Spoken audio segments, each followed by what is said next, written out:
Meeting of the Sterling Heights City Council to order. If you would, please stand with me for the Pledge of Allegiance and remain standing for our invocation.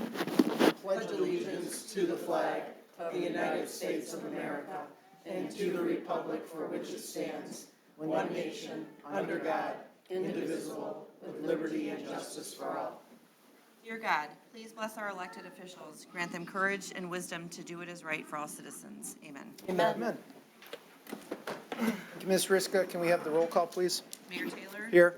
Mrs. Sarowski? Here. Mrs. Koski? Present. Mr. Radke? Present. Mrs. Schmidt? Present. Mr. Yanas? Here. Mrs. Yarko? Present. Thank you, Council. We need approval of the agenda. Mr. Mayor, Mrs. Koski. move to approve the agenda. as Support. presented. It's been moved and supported. Is there any other discussion from the audience that we just had? Mr. Mayor, Mr. Radke. I'd like to move item M off the consent agenda and make it consideration item B. Okay, we'll move 8M and make it 9B. Councilor, is there anything else? No further discussion. All in favor signify by saying aye. Aye. Opposed? Motion carries. First item on our agenda tonight is a report from our city manager, Mark Vanderpool. Mr. Vanderpool. Thank you very much, Mayor. I have a couple of special presentations this evening that I think you'll find interesting. But first, I'd like to start out by welcoming a special guest who would like to share some really good news with the City Council, and that is our State Representative, Denise Mentzer. Thank you, Council. I'm sure most of you already know, but I got the notice of getting the paperwork today for the $750,000 for the Sheriff's Command Vehicle. So you will be awarded that from the state. We thought, Nate Shannon and I, worked together on it, but it will be awarded, and the paperwork's going to hit us, any day. I also wanted to, I don't know if Kyle's here today, but I'm working on a bill that Kyle has been extremely helpful with. We're looking at rearranging the income from the recreational passport, changing the funding mechanism so that local communities get more value, get more money from that, and it doesn't all go to the state. And the third thing, real quickly, is I'm not sure if the chief knows, but the governor did sign my bill on ProPads. It's now a felony, effective October, the end of October. So the ProPads, for those that don't know, are those electronic devices that groups of thieves are using to steal, 10 Dodge Hellcats from the good dealer's lot and your cars. So those will be a felony now, which is a huge change and a huge step. So, thank you. Thank you. And Mayor, I just wanted to recognize not only Representative Mentzner, but also our entire state legislative team, because they're very engaged and we work very closely with them on a day-to-day basis, and we appreciate their attention on Sterling Heights and working hard to pass legislation in our favor. So I wanted to continue on, and the next item on my report is introducing our DPW Director, Mike Moore, because he would like to share some important metrics on the new refuse and recycling program that we implemented a little earlier this year. Good evening, Council and residents alike. Glad to be here tonight to provide a brief update on the priority waste contract that, as the city manager, let me put this into presentation mode. Let's see if this will work for you. Yeah. Let's go with that. Okay, so I'll provide a brief update tonight on priority waste. They've been working in the city for 3 months, so I thought as part of the update, I really wanted to go backwards in time a little bit, and I thought, wow, look at these pictures. This is where we came from. This wasn't that long ago, where the city would put out refuse in this manner right here. Trash bags strewn about the place, cardboard boxes, anything and everything you could imagine was the Sterling way at the time. Here's another picture too. I don't miss that, and I don't think any of us missed that. And we did a lot of research, a lot of homework, and vetted it, and we went with the best industry practice. And as you know, we transitioned to carts. So for the last 3 months, we've been having our refuse recycling and somewhat of the yard waste picked up in carts. And I think we can all agree that This is definitely more of the Sterling way and what we all were hoping for of what the city would transition into and kind of now be amongst all of our communities around us as far as refuse collection. So the aesthetics is great, a lot less litter, a lot less bags strewn about the area. Rodents population have been reduced because the cans aren't being knocked down. They're not tearing into the bags. So aesthetically, it looks great. But let's talk about some metrics that we've been collecting. So for the month of July that just passed, there was approximately 572,700 services by Priority Waste, just for July. So over 500,000 service points at the curb, which includes refuse, yard waste, recycling, and bulk. So if we look at the pie chart on the left-hand side, that pie chart entirely on the left includes the 572,700 services. Of those 500,000 services for the month of July, there was only 386 requests for services that came through DPW or through Priority Waste themselves. So we share the same software program.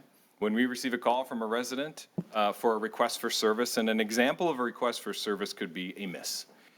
So when we receive that request, we put it into software program. Priority sees everything we do, and vice versa, we can see everything that they do. So for an entire month, 386 requests, which at the bottom, as you can see, is a 99.94% efficiency rating. So I want to focus on that because we all take calls of residents who may have a request for service, but I want everybody to understand very clearly that this is a very high success rate. So there's probably no way with 500,000 services per month on average that we're going to receive no calls or no emails. But the good news is, if we receive approximately 400 requests for service every month, they get handled within 24 hours. So another great point to focus on is a bold move that City Administration recommended and City Council approved. What you have here is recycling tonnage. In blue is last year. The tonnage recycled from the curb in blue last year. Subscription-based curbside recycling, about a quarter of the city. 116 tons last May, 146 tons last June, and now look, this year, green. What a difference, wow. 685 tons in May, getting close to 700 tons. So we've been working hard, sustainability and all these other go green practices, and it's working. It's great news. The proof is right in front of you. Residents are recycling and making a difference. All of this material is no longer going to a landfill, which is apparent by this similar graph here. Last year is in blue for the solid waste tonnage, and this year is in green. So you can see last year, blue was a lot higher because at that time, all of our residents were not recycling. So now in green, that number has come down because we're recycling. So a lot less material going to the landfill. Fantastic news. And just for a point of reference, if residents who do need a request for service, don't be shy to reach out to Priority Waste or DPW directly before you put something at the curb. If you're concerned that it could be too big or on a different day, feel free to reach out to DPW 586-446-2440 or Priority Waste on their website and let them know that you may have something out of the norm and we can give you best advice. So everything is going extremely well with Priority Waste. We have a meeting with them tomorrow just to touch up a couple things. As I said, 99.9% efficiency, but there's a couple loose ends we can tighten up just a little bit and improve that a little further. So lastly, we are holding a recycling town hall at the DPW on September 18th between 4 and 6 p.m. The agenda for that is predominantly to discuss with private, the multifamily complexes and property managers, the new ordinance that was recently adopted reflecting the multifamily recycling.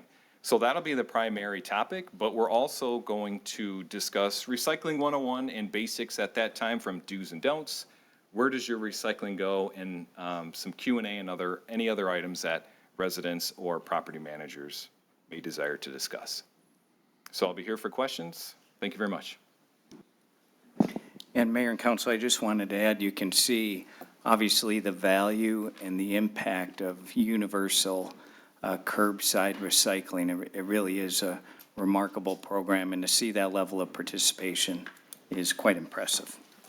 And shifting gears a bit, we're really excited about the next presentation. As you know, we've had a number of sister city relationships created over the years, and we're super excited about the one that we're announcing this evening. We've been hard at work on this, and this sister city program that you're going to see unveiled and proposed for city council action on with passage of the resolution on the consent agenda is different than others. It's far more activated, it's far more multifaceted, and more integrated with dialogue and exchanges between the two parties. So our special projects coordinator, Megan Ahern, and our intern, Karel Edenov, are going to lead the presentation. We have a couple of other special guests we're going to recognize as well. But before we get going on the presentation, we want to kick this off with a video.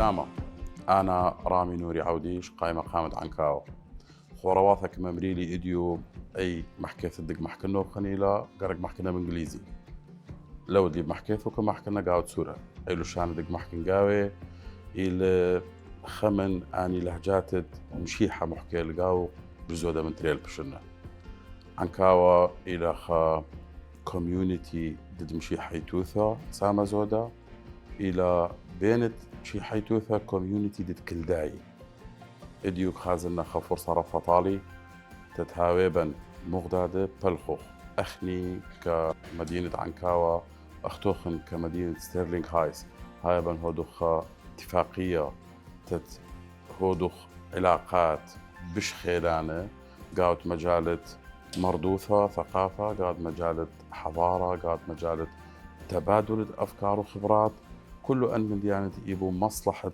شعبوخن وشعبا مبادرة كالديان فاونديشن يوخد من دي كبيرة قرابة طيمانة طالا التن أموت هايبا استثمار هو دخلا هايبا بلخوخ إلا هايبا شقلوخلا وما بلخوخلا طالت مصلحة مدينوخن ومدينة هايتم بسيم الكل من دي هايتم بسيم الاهتماموخن التهيبي بخواقت كبيرة كريا بخاز غودادة توقيع بود أخرى مذكرة حكومة إقليم كردستان كل جهوة دعم رابط ودا طالت عنكاوة طالت مجتمعات سورائي طالت مجتمعات كلداي ميقرر ريشانت حكومة مسؤول بارزاني إلى سندانا خيلانا طالا سندانا خيلانا طالت كل من ديت إلى طاووثة أي عما ونيخوثة وبيشتل دي أثرت تشعيتك بقرة طالت شوال بش ندويرو كبير هايتم بسيم.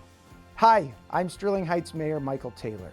Sterling Heights is an inclusive, vibrant community that is safe, active, and sustainable.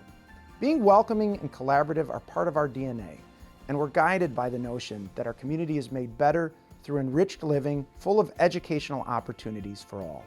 That's why Sterling Heights enjoys several sister city partnerships with cities in Sri Lanka, Albania, the Philippines, and more.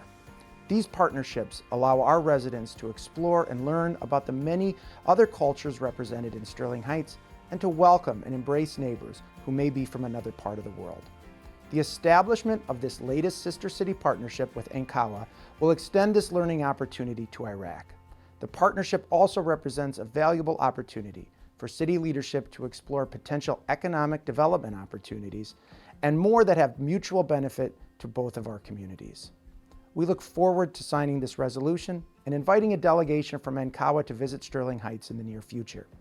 Hopefully during our annual cultural exchange event in this spring, where we'll be highlighting Ankawa's rich cultural heritage for hundreds of residents, as well as showing off our beautiful community. In turn, I hope at some point we can send a delegation from Sterling Heights to Ankawa to learn more about their city, its residents, and its business community firsthand. We're excited to learn and grow together, and the first step is this Sister City partnership. Let's get started.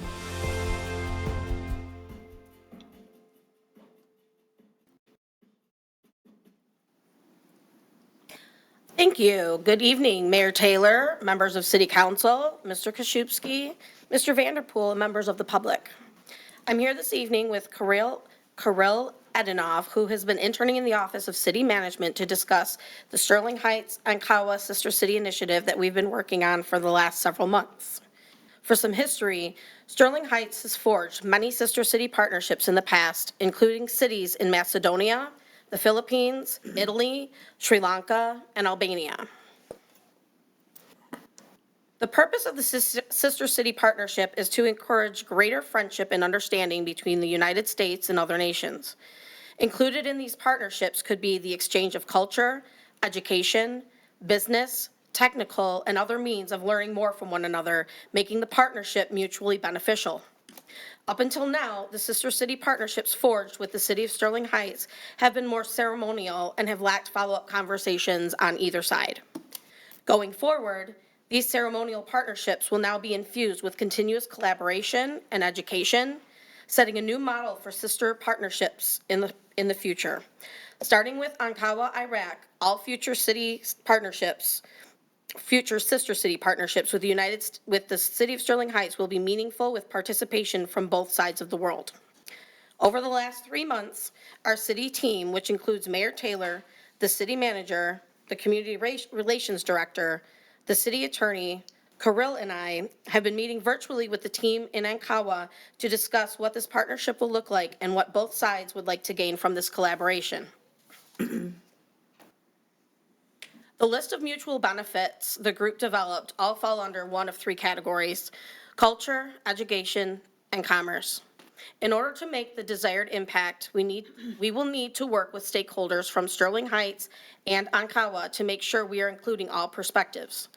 Stakeholders include community citizens, children and youth, educators, media, business owners, investors, and more. An important stakeholder that we have already plugged into the conversation is the Chaldean Community Foundation, who happens to be one of the biggest champions of this partnership, given the sizable Chaldean population found here in the city of Sterling Heights. I would like to recognize and thank Chaldean Community Foundation Director of Special Projects, Dr. Adheed Miri, thank you for being here, to support this initiative. We look forward to continuing the conversation and bringing in more stakeholders as we activate all the specific tasks that will help this partnership flourish. I'd like to turn this presentation over to Kirill to go into more detail regarding the specific activities we will be engaging with Ankawa, a timeline of our progress, and how this partnership will be funded.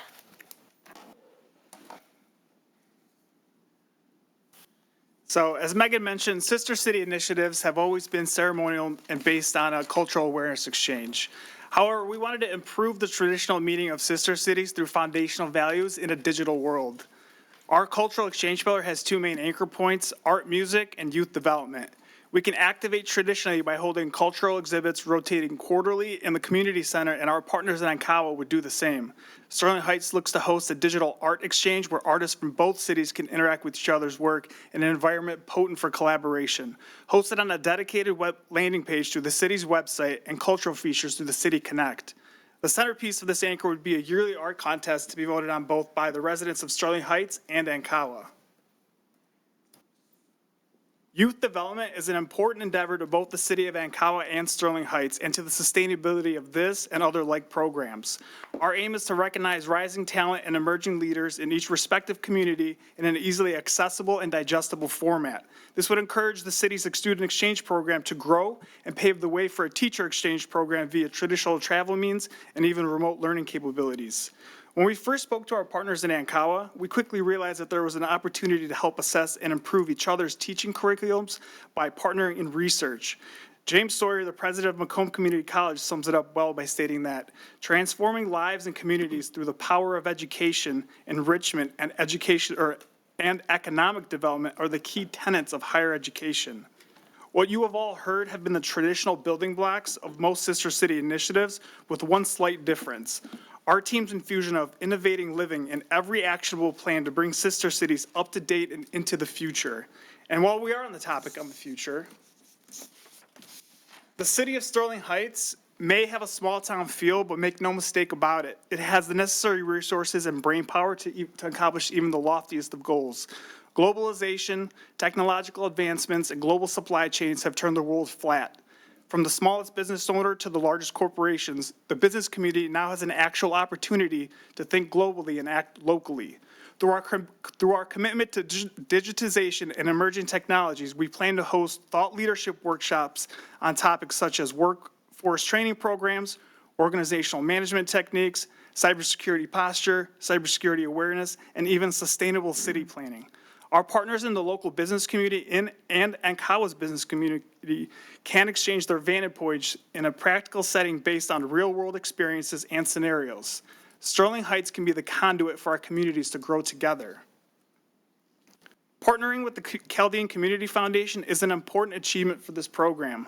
Through their extensive cultural knowledge of the region and international business acumen, we can discuss how emerging technologies are affecting business and what is possible on the horizon for future collaborations. A keynote speaker series. Picture a TED Talk, but mostly business leaders, not just academics, discussing AI emergence, automation, sustainable business practices, and sustainability in business. Lessons learned passed down through a startup knowledge exchange that could provide entrepreneurs valuable insights on both sides of the world, unlocking the potential of international trade and investment right here in Sterling Heights. All great ideas, but I know that you know the most important question in the room is, who's going to pay for all this? Well, our team started this project with the goal of outside funding, and we have kept to that word. We have isolated a federal grant program that will allow the infusion of capital to lift this framework into place. We are officially completing the grant application in the background as we speak and will be submitting before the end of August. With the full support of the City of Ankawa, the Kurdistan Regional Government, Macomb Community College, the Chaldean Community Foundation, and hopefully at the end of tonight, the City of Sterling Heights. We will continue to seek federal money and sustain and grow this program, but we also have a public-private partnership platform in mind if along the way we need financial stopgaps to complete our projects. What you see on the screen is a sample of how our team plans to tactically implement our objectives and turn them into completed goals. After tonight, and with good news in hand, we can immediately start planning and promoting events surrounding this program and begin the logistical activation of our larger strategic vision. 2025 will be the year where we fully activate our program as we plan to launch our curriculum collaboration plan, promote our teacher-student exchange, and activate our international art contest. In support of our cultural exchange pillar, we will launch our adjacent commerce strategy. We will designate topics, speakers, and forums that stay closely aligned with our mission to innovate sister cities. We will lay the foundation of a delegation exchange between the City of Sterling Heights and the City of Ankawa through our business practice workshops, and our keynote speaker series will build a rapport within the business community that can translate into trade potential between our two cities. The most amazing part of this program, even with these initiatives that we have outlined tonight, there's still plenty to learn and discover. So if you want to go fast, go alone. If you want to go far, go together. With that being said, Mayor Taylor, members of City Council, Mr. Koszubski, Mr. Vanderpool, and members of the public, thank you for your time and consideration of our plan. So Mayor, just in conclusion, we're really excited about this program. We're anxious to kick it off. We look forward to City Council approving the sister city relationship this evening. And you or other council members may have some comments, and I don't know if now's the appropriate time, but that's your call.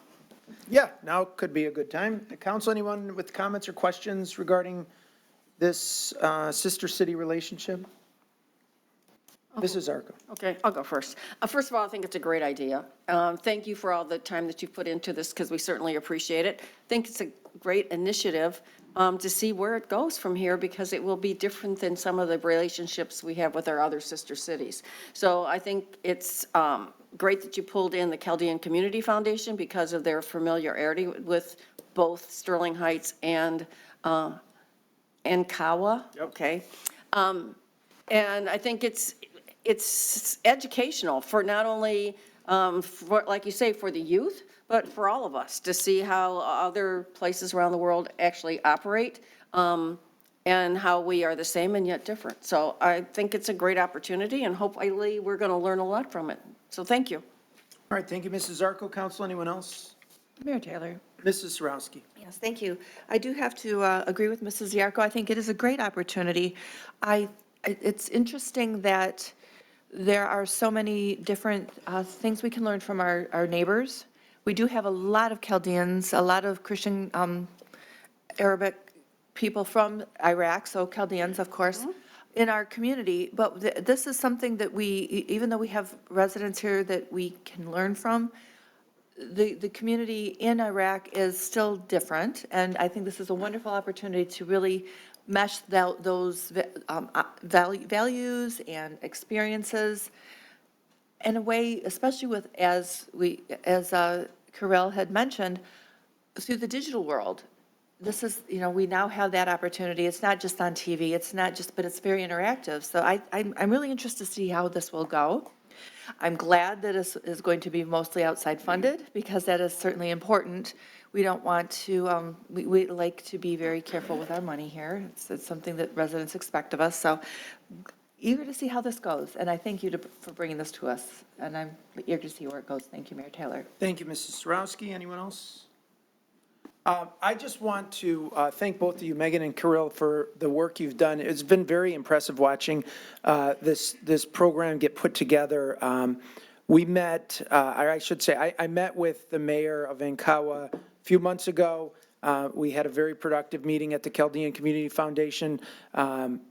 He was in town for a couple of weeks, and it was a great opportunity to talk to him about the city of Ankawa, the region of Iraq where he lives, the programs that they have there, the educational system, the business community, the cultural opportunities for residents in Ankawa. And it really was a exciting project to just get going. And, we get the opportunity, I meet with people like that all the time, and 9 times out of 10, you have a really great meeting, and then you shake hands and you walk away, and that's it. And so huge kudos to the two of you for putting this together. It's very impressive. It's meaningful. It's important, and I'm excited about where this is going to go. It's long overdue that we have a sister city relationship with an Iraqi city. Iraqis make up, Chaldeans make up probably the single largest ethnic group in the city of Sterling Heights. And they're an incredibly important part of our community. They're business owners, they're moms and dads, they're sons and brothers and daughters and wives and husbands, and they're an integral part of our community.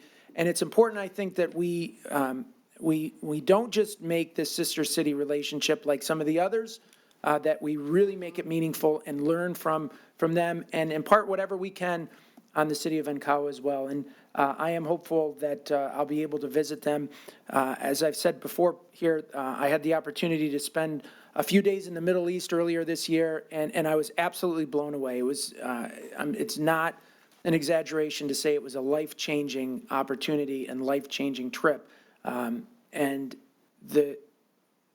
the world is so big, but it's also so small. And we think that, just because I can send a message to somebody in Iraq and they can respond in 10 seconds, you really have to be on the ground to see what's going on there and to see the different ways of thinking, the different culture, the different opportunities. And I believe, owe it to our residents here to learn as much as we can about what's going on in Ankawa and help the residents here. So thank you. Mr. Vander. Mayor, and now for the last and least exciting part of my report. At the conclusion of tonight's meeting, I'm requesting the City Council convene a closed session pursuant to Sections 8C of the Open Meetings Act to discuss strategy in connection with collective bargaining. And that concludes my report this evening. Thank you. Okay, thank you very much, Mr. Vanderpool. Thank you again to our presenters, Mr. Moore and Representative Metzler. Thank you for the update and the information. We appreciate the work you're doing for us up in Lansing. All right, we'll move on to the next item on our agenda tonight, which is a swearing-in ceremony for a new police canines and police comfort canine. We have a presentation from our Chief of Police, Dale Dwojciechowski. Chief Dwojciechowski. Thank you, Mayor Taylor, members of council. Another great night tonight. We have some Gold Star family members with us tonight. Very honored. Our first ever comfort dog. So we're going to be swearing in a couple new canines tonight and our first ever comfort dog. So with that, if I can have Detective Maureen Murphy come up here with her little friend Toby. Toby. Toby got fully groomed today for you, council, so it'd be all shiny. Really good. I love Toby. Fluffy. What a sweetheart. As you know, we already introduced Toby when we first got him, but Toby was born on May 16th, 2023 in Kalamazoo, Michigan. Started his career with the city of Sterling Heights on July 11th, 2023, when he was picked up from the breeder at Sleeping Bear Kennels. Toby has gone through extensive training to include STAR puppy classes, graduated in October of last year. The American Kennel Club's Canine Good Citizen program, he graduated December of last year. Toby also completed a 2-week boot camp at Alternative Canine Training, which assisted with the preparation for the therapy dog certification. 1 year to the day, this dog does not kid around. You have to be 1 year old to even be certified. This dog was certified in 1 year. 1 year to the day on July 11th, 2024, Toby completed the therapy dog certification through the United States Police Canine Association and became the first certified therapy comfort dog for the city of Sterling Heights. We did this, as council knows, we asked for this in the budget. You guys graciously approved the funding for the dog, and this is our first comfort dog. And He's reading. I know. I will say the entire city, including me, loves this dog. Every time Maureen comes into my office, I drop what I'm doing in my office, come out in the lobby, play with Toby. Everywhere she goes, this dog lifts their day, brightens their day. Maureen makes it a point to move around the city campus, does a lot of public events as well with Toby, and this dog is a star, and it really does change your day after spending a few moments with him. But with that, I'm going to turn the microphone over to Maureen, who's done a fantastic job training this dog, and I'm very proud of her efforts with Toby. Should be commended, and we thank you for everything you've done with Toby. So, thank you. Oh. Yeah, you got to hear me, right? Toby might want to say something too. He's real about my treats. I'm very grateful to be here tonight. We have worked tremendously hard, Toby and I, but he does most of the work. Basically, the Comfort Dog Program mission is to serve the city of Sterling Heights Police Department internally along with the community as a whole. On a regular basis, the chief said we go around to the city hall, around the police department. Sit. Sit, buddy. Good boy. And he brings smiles to people just walking into the room. I can't tell you how many times someone says, Toby made my day. And that is what it's about. Toby has been invited to multiple events, including the Sterling Heights Lions Club event, which showcased different support and canine animal services, including Leader Dog for the Blinds. Toby has also been with me as I teach Smart Moves to the 6th grade classes, and has been with me when I read to the 2nd and 3rd grades at the elementary school. Toby and I have attended Sterling Fest along with National Night Out and have received so much support from the community. Toby will also, in the future, be called upon to provide comfort to individuals struggling with mental illness, along with witnesses, victims, and children involved in traumatic events. Thank you again for your continued support. Toby and I will continue to work as a team to lift spirits, decrease anxiety, provide calm and comfort to all city employees and the community we serve. So thank you again. Appreciate it.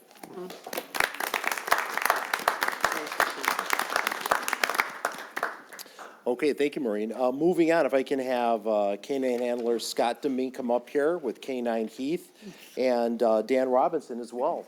Dan, come on up.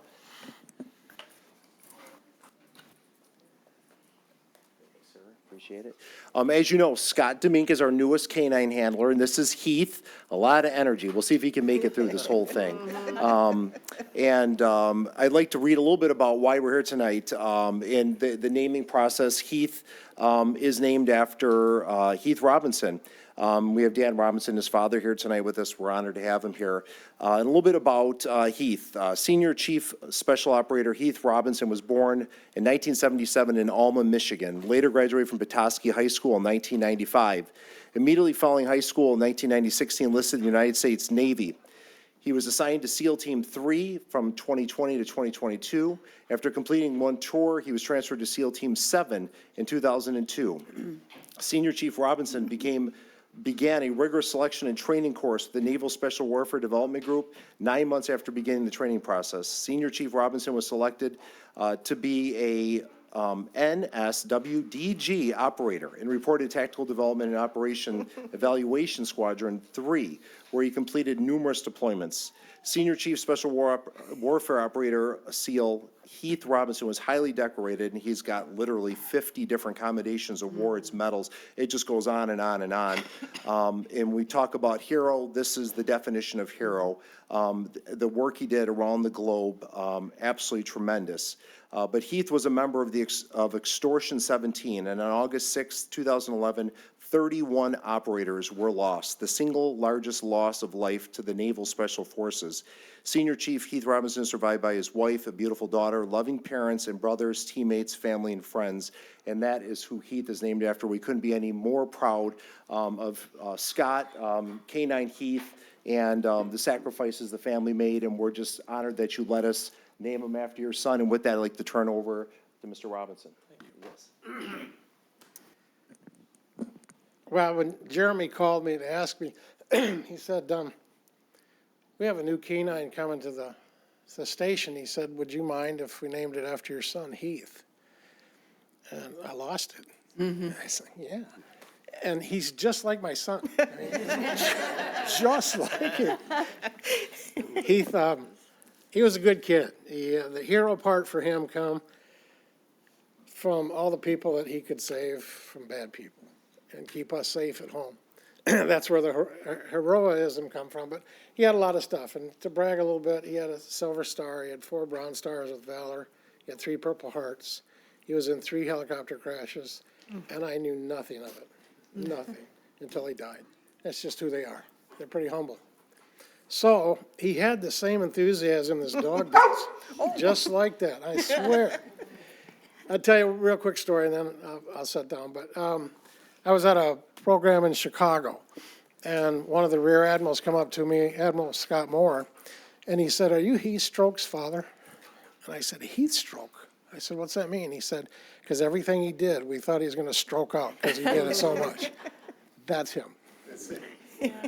I'm very proud and pleased to be here and to have this animal, this being, be connected to my son. It's almost like those souls have come together. So, thanks.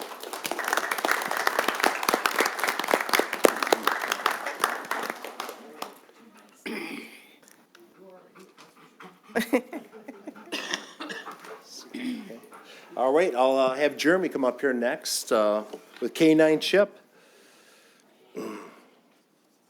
And Rick and Terry, you both going to come up, or just Terry? Come on up, Terry.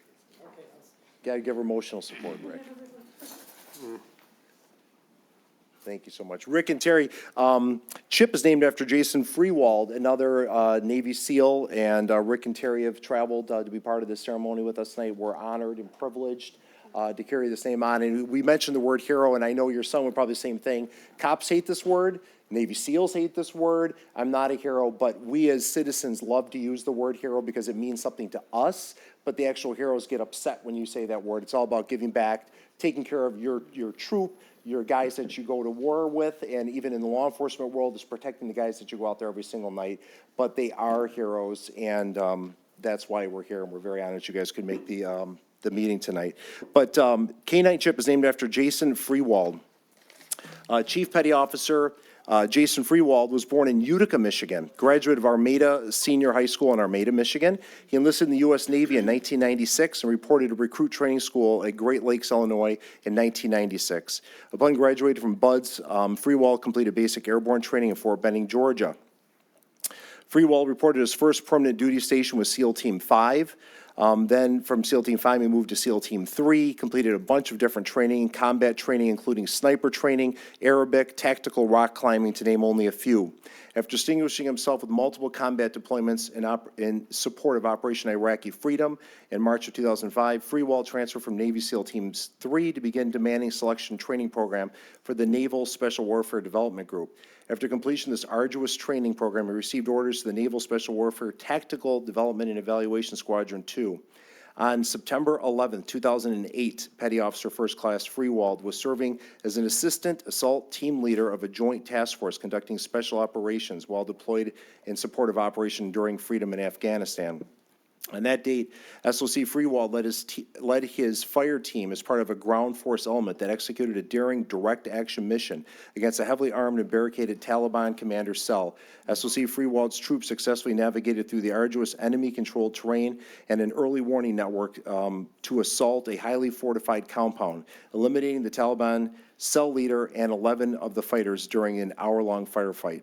Upon making entry into the compound, SOC Freewald immediately engaged with 2 enemy fighters, maneuvering on his fire team, saving the lives of 2 of his teammates. Seconds later, small arms and tracer fire impacted SOC Freewald, once again exposing himself to the enemy. SOC Freewald provided cover and fire while directing his fire team to clear the second story and take high ground in the targeted building to gain an advantage against the enemy. While selflessly shielding his team from barricaded enemy fighter, SOC Freewald sustained a fatal gunshot wound to the abdomen, yet continued to press to fight until his teammates gained access to the second floor. SOC Freewald's courage under fire and selfless actions of heroism inspired his teammates facing overwhelming enemy fire to continue the fight until the target was secure. SOC Freewald's courage and dedication to duty that day earned him, at the cost of his life, the U.S. Navy's 3rd highest award for valor, the Silver Star Medal. He leaves behind a cherished memory of his wife Stacy, his daughter Jasmine, his parents, Mr. and Mrs. Richard and Teresa Freewald, brothers Adam, Eric, Jeremy, and countless family and friends and teammates. And we are honored to name Chip after him. And with that, I'll turn over the microphone to you guys. First of all, I'd like to thank Jeremy for picking us to have this wonderful dog after our son. He's probably as amazing as our son was, because I've already heard about his first rescue. I don't know if that was his only one, but It was only a second deployment track that he's never had, and it was a find, which is, with my first dog, it took me 2.5 years. So yeah. He's definitely got some skills, for sure. And I appreciate that so much, because in our world, Jason is our hero, and now we have another hero to honor. And I thank you so much for picking us. Absolutely. And that's all.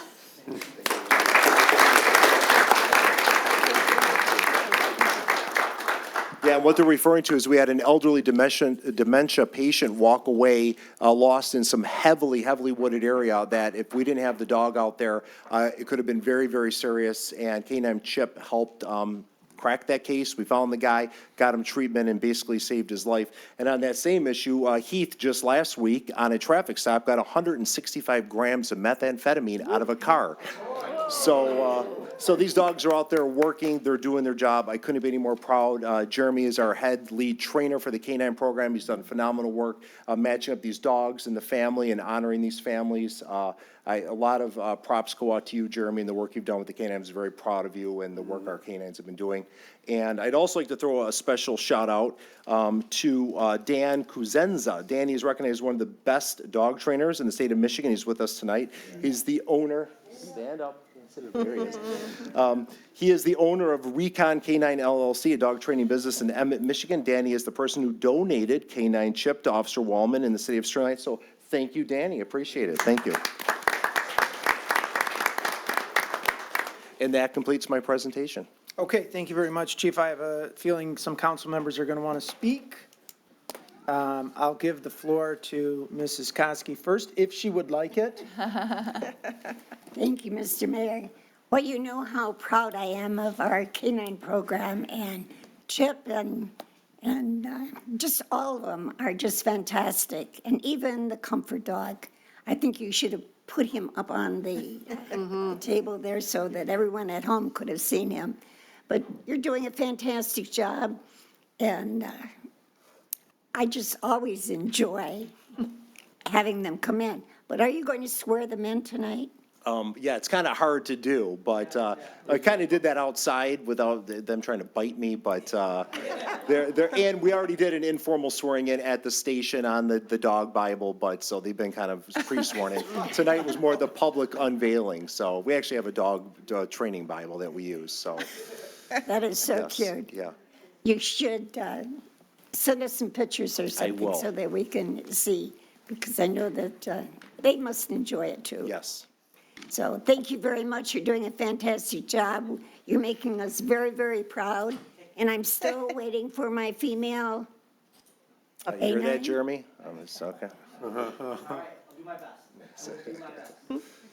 They are Got smart. 4, I want 5, because the last one was supposed to be female and wasn't, so I need my little Fifi. Got it. Thank you. You've got a majority on council, you know. Can we have the dogs at least? Okay. Mayor Taylor? Mrs. Schmidt. Thank you. I want to thank our officers who take these amazing dogs into their homes and they're part of their family. I'm not sure the public are aware, but with the changing laws, the marijuana laws, some of our dogs have been retired, and that's why we're bringing in our new dogs, because they can no longer track for marijuana. Is that correct, Chief? It's a great point. I forgot to bring up. Yes, K9 Ernie is still, is that Jeremy's old dog. We still use him part-time. He's a contract employee now because marijuana became legal, as Mr. Racky knows. We talked about this years ago. So we had to transition all of our dogs away from marijuana because it's now legal. So that was a big undertaking. But we still use Ernie because in high schools it's still illegal and against school rules to have marijuana in the school. So Ernie still hits all the lockers at all the high schools. So if kids are listening, don't bring any marijuana to school.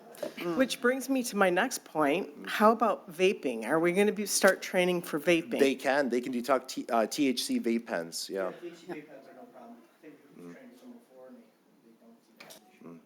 Because they are in school. That's the predominant, yes. I'm there. Those kids are very creative. But no, I just want to thank everyone that's involved. And Officer Murphy, I have to tell you, Toby is just, he makes everybody smile. You're right. And he makes everyone feel well. And when he was walking around Sterling Fest and in your car at Sterling Fest and got your seat all wet because I gave him ice, it's okay. But these dogs and these officers are just phenomenal. They serve our community in ways that our other amazing officers cannot serve sometimes. And we thank you and stay safe. That's all I say. Mrs. Sarowski. Thank you, Mayor Taylor. And finally, of course, I love the dogs, and I very much support our police officers, but to the parents. Thank you very much for sharing your stories about your sons, your wonderful sons. My son is a Marine, currently serving as the commander of Marine One, so helicopter commander. That's Semper Fi. Hurrah. He was in Afghanistan when he, at 4 o'clock in the morning, just decided to go wash clothes. And his barracks, his tent was blown apart. So if he hadn't gone to wash clothes, he wouldn't be here today. So obviously that was some angel or family member up in heaven saying you can go do something you would never normally do. So, and we're friends of Pat and Linda Barnes, so we have actually met you guys before. And so I know the fear that you had lived with. I still live with that, and I applaud you just being able to get up and breathe every day. It's something that as any parent can understand. Your children are your life, and these parents are still at least able to have their children honored. And yes, I believe that their spirits are in these dogs. They were, that dog, Heath, was barking at you, and you know that was your son barking at you. So, thank you for sharing them with us, a little bit of your story. All I have, Mayor. Council, anyone else? Mr. Radke. Thank you, Mr. Mayor. I just wanted to recognize the families who came here. Thank you for the tremendous sacrifice by your family members. Us naming the canines for them is just but one small token we can do for the things they did, because I know everyone sitting up here believes in public service. I know your family members believe strongly in public service, so I'm proud that we can honor them today. And I'm happy to have these animals. I know that the public loves them. We appreciate the work they do for us. I think you pointed out, Chief, when they came before us the last time, I said, are we going to have to retire these dogs because of marijuana? And I was right. But I appreciate everything that they do. Thank you for coming tonight. We are honored and touched that you're here with us. If I say just one thing, these dogs are. Sir, can you, if you don't mind, come up, because people at home watching won't be able to hear you. Just one real quick note. These dogs are as much a part of these SEAL teams as the SEALs they are themselves. When they jump at a high altitude, halo jump at 30,000 feet, these dogs are strapped to their legs. And they all come down. Yeah. So these dogs are very much a part. They've got them now where they can actually detect when they're going into a landing zone or they're going into a war zone. The dogs can detect where cell phone signals are coming from. Wow. And they know then where to look. It's amazing. So for Rick and I and Terry and Kath to have a dog named after our boys, that's a big deal. Yeah. So, thank you, guys. Well, you honor us, sir, so we appreciate everything you do. That's all I have, Mr. Mayor. Thank All you right, so much for coming tonight, folks. Thank you, Mr. Radke. Anyone else? Going once? Mr. Yanis. I too want to say, well, a couple things. First of all, I want to say to the parents, thank you for sharing your children with us.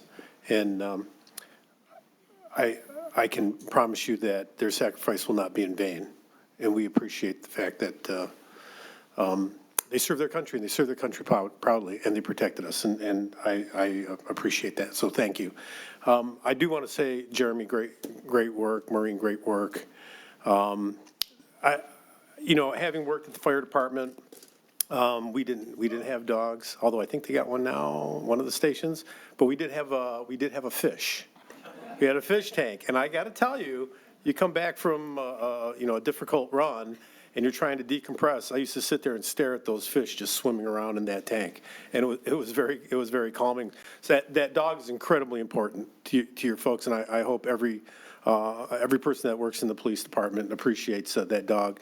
And the same thing with these. These are real officers, and I appreciate the fact the work that everybody, Jeremy and your fellow officers do with those dogs, and the work that they do. So I just want to say thank you. The other thing I want to say quickly in regards to our servicemen, we have this Veterans Memorial out between here and the police station, and one of the monuments we don't have are the men and women who served in Afghanistan and Iraq.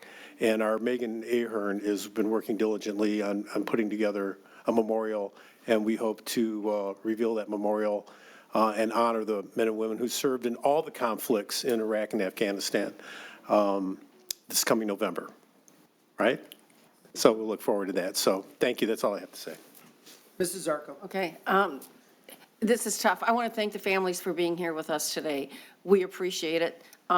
We know that when your son served, you were serving with them, and you were taking care of things at home, and we know that you're taking care of the home front for them. So you are part of their service. So I can't thank you enough for sharing your sons with us, and also for giving us the opportunity to bring some kind of happiness to you and knowing that they're named after your sons. But I don't want to forget Toby, because I see Toby all the time, and maybe you should go talk to Toby for a while, because I'm telling you, Toby works as far as a comfort dog.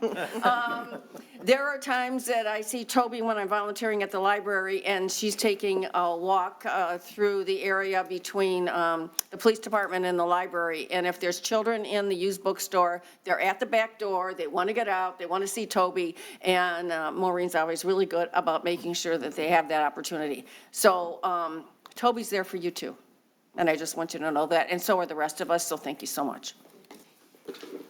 Okay, thank you, council, and to the parents, thank you for coming and sharing your stories with us. Thank you for telling us about your sons.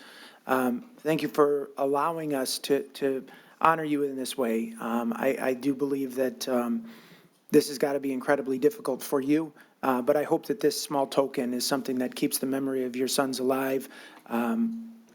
We certainly couldn't ask for more out of anybody than to lay down their life in service of this country. And we're very thankful for it. I know I am. I know our council is, and I know the residents of this city are. So thank you for being here. To our officers, I know it's quite a task to house the dog, to train the dog, to be away on training as regularly as you are, but they're providing an incredibly valuable service. And so it's great to know that these dogs are out there protecting our residents and carrying on the legacy that your sons left. And to Toby, all I want to say is you got to be here. If you see, I'm going to just say this.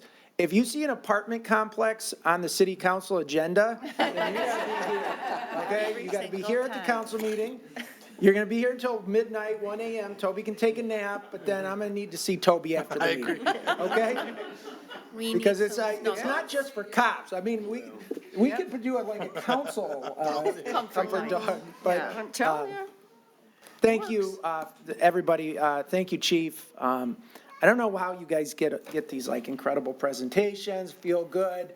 Everything you guys bring to us, both you and the fire department, is just incredible. So keep up the great work to our police officers, our new canines. Let's give one more great round of applause.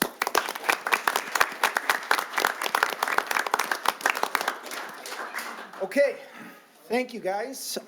You're welcome to stick around. Fun stuff coming up. North Van Dyke Master Plan.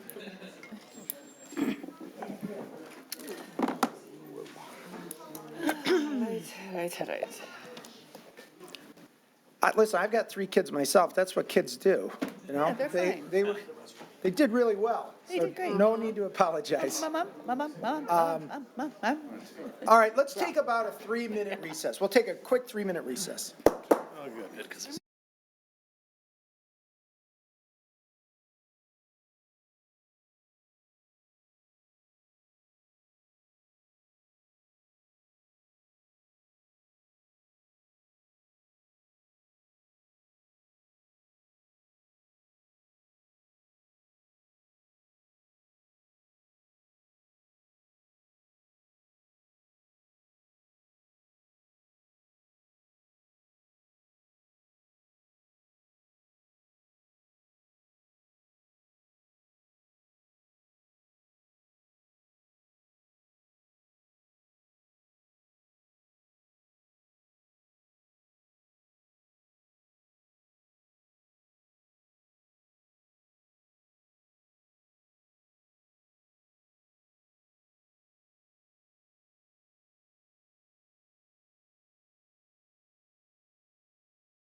Okay, calling this meeting back to order. The next item on our agenda is an ordinance introduction, but before we get there, if there's no objection from council, there was one late addition to the presentations, and we stopped the presentations before he could present. And so I'd like to call up County Commissioner for the City of Sterling Heights, Joseph Romano, to make a brief presentation.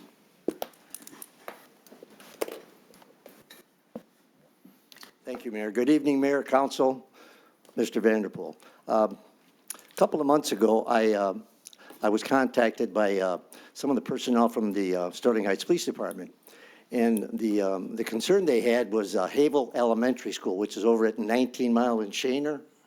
And their concern was, as I'm sure some of you know, the traffic on Havel and the speed limit, the traffic on Shaner and the speed limit is 50 miles an hour.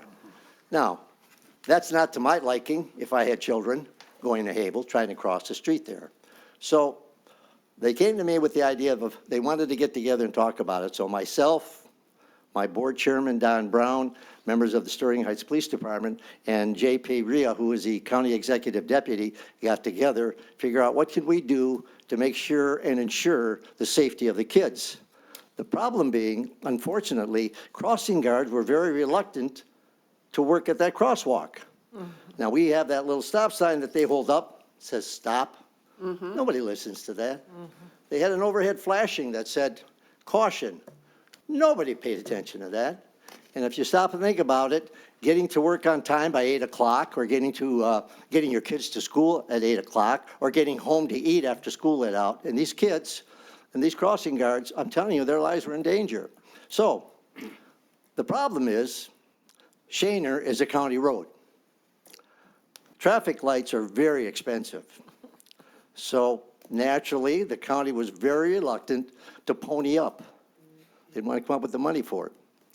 And the reason I'm here tonight is to thank the City of Sterling Heights, Mr. Vanderpool, Brent Bashaw, who's the engineering department, because when we brought it to their attention, they were more than happy to get involved in cost sharing to put that light up.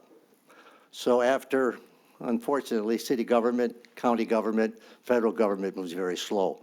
But hopefully, before the school year starts, we're going to have what is called a stop button or push button at the Havel Elementary crosswalk. So the crossing guards can literally push the button, a traffic light's going to go on, the kids cross, push the button, light changes, traffic continues. Through the combined efforts of the City of Sterling Heights and this council who approves a lot of this stuff, we were able to coordinate getting together to put this, and just so that you know, it sticks in my throat when I say this, but that traffic signal is going to cost $60,000. But our kids' safety has always been and will be the priority for all of us. So I want to say again, thank you, Sterling Heights. Thank you, Mr. Vanderpool. Thank you for helping the county absorb some of the costs for that traffic signal. And thank you, Mayor, for letting me come up. That's all I have. You're welcome. Thank you, Joe. All right. Very well. Thank you, County Commissioner Romano, for that report and update. That is great. I live near Havel Elementary. My son goes to Havel Elementary. He doesn't cross the crosswalk, but it's still, we're there back and forth several times a week, and I can attest, it's not a good situation, so this is going to help protect young people's lives in Sterling Heights, and so great work, Mr. Romano. All right, with that, we will move on to the next item. As I said, this is an ordinance introduction. This is to consider introduction of an ordinance amending Article 14A of zoning ordinance number 278 by revisions to the permissible special approval land and non-conforming uses within the Van Dyke Mixed-Use District. We have a presentation from our city planner, Dr. Jake Parcell. Dr. Parcell. Thank you, Mayor Taylor, members of council, Mr. Vanderpool, and Mr. Kaszubski. I'm excited this evening to bring you our Van Dyke Mixed-Use Ordinance text amendment. I'm excited to be presenting this evening with our Assistant City Planner, Mr. Sean Keenan. So to start, I'm going to pass it over to Mr. Keenan for an overview on this project before we start to get into the ordinance. Thank you, Mr. Parcell. Again, the Van Dyke Mixed-Use District Overlay is found in Article 14A of the city's zoning ordinance, which was adopted by City Council in 2019. The council, also to note, put a moratorium on auto-centric uses within the overlays throughout the city in June of 2023, which is this year, and recently extended it for another 6 months. It runs to the end of the year. The draft ordinance reflects the intent of the existing master land use to modify the permissible and impermissible uses, to reflect the intent of the existing article, and to reflect the site standards we require in this district. The goal of the ordinance is to help increase the ability for people-centric development to open along Van Dyke Avenue and to foster the gathering of people along the corridor. Also, to create a more vibrant corridor in the city. We do not want to remain stagnant and become out of date. The cities along other cities along Van Dyke corridor are taking similar steps. Also to note is that the Planning Commission unanimously voted in favor of recommending this to City Council. This is the future land use map of the corridor. Within green is the current mixed-use corridor. This ordinance will incorporate the node, which is in purple, which is basically in the 17 and Van Dyke area. So that is incorporated within this district right now.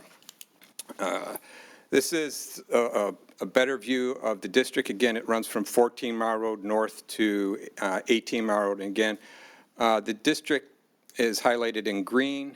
It's kind of developed not only to more revitalize the area, but things to keep in mind, it's going to help service the residential districts to the east, which will be the top of the screen, in addition to continuing to service the residents within the area in the region.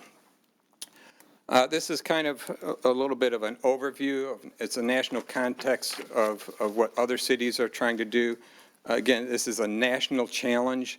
The first city to kind of ban drive-throughs was in California in 1982.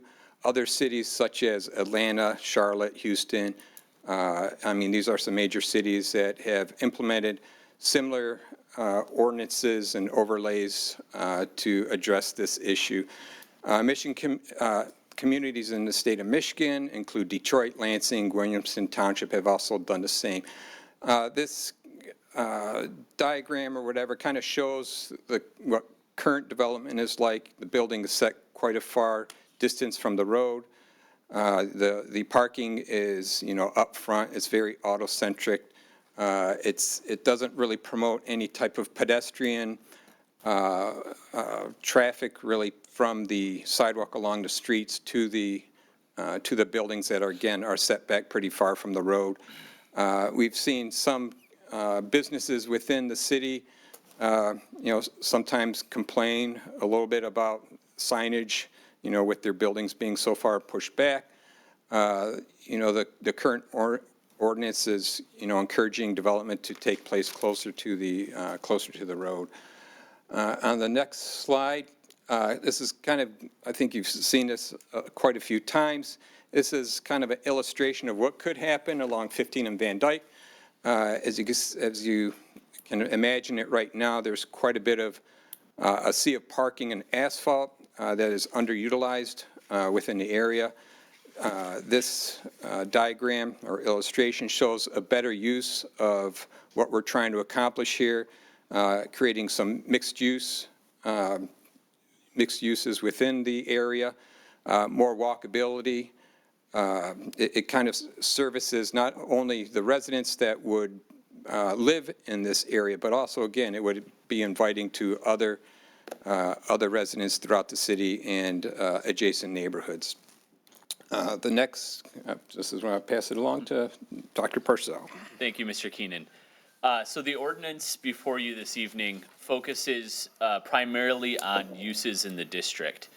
Updated uses that you'll see in this ordinance are meant to enhance existing uses, such as different types of retail mailing, postal, printing, and parcel drop-off services that residents can use, reflective of the time for services like Amazon that do a lot of large box delivery, different types of car share uses to help facilitate mobility solutions along the corridor.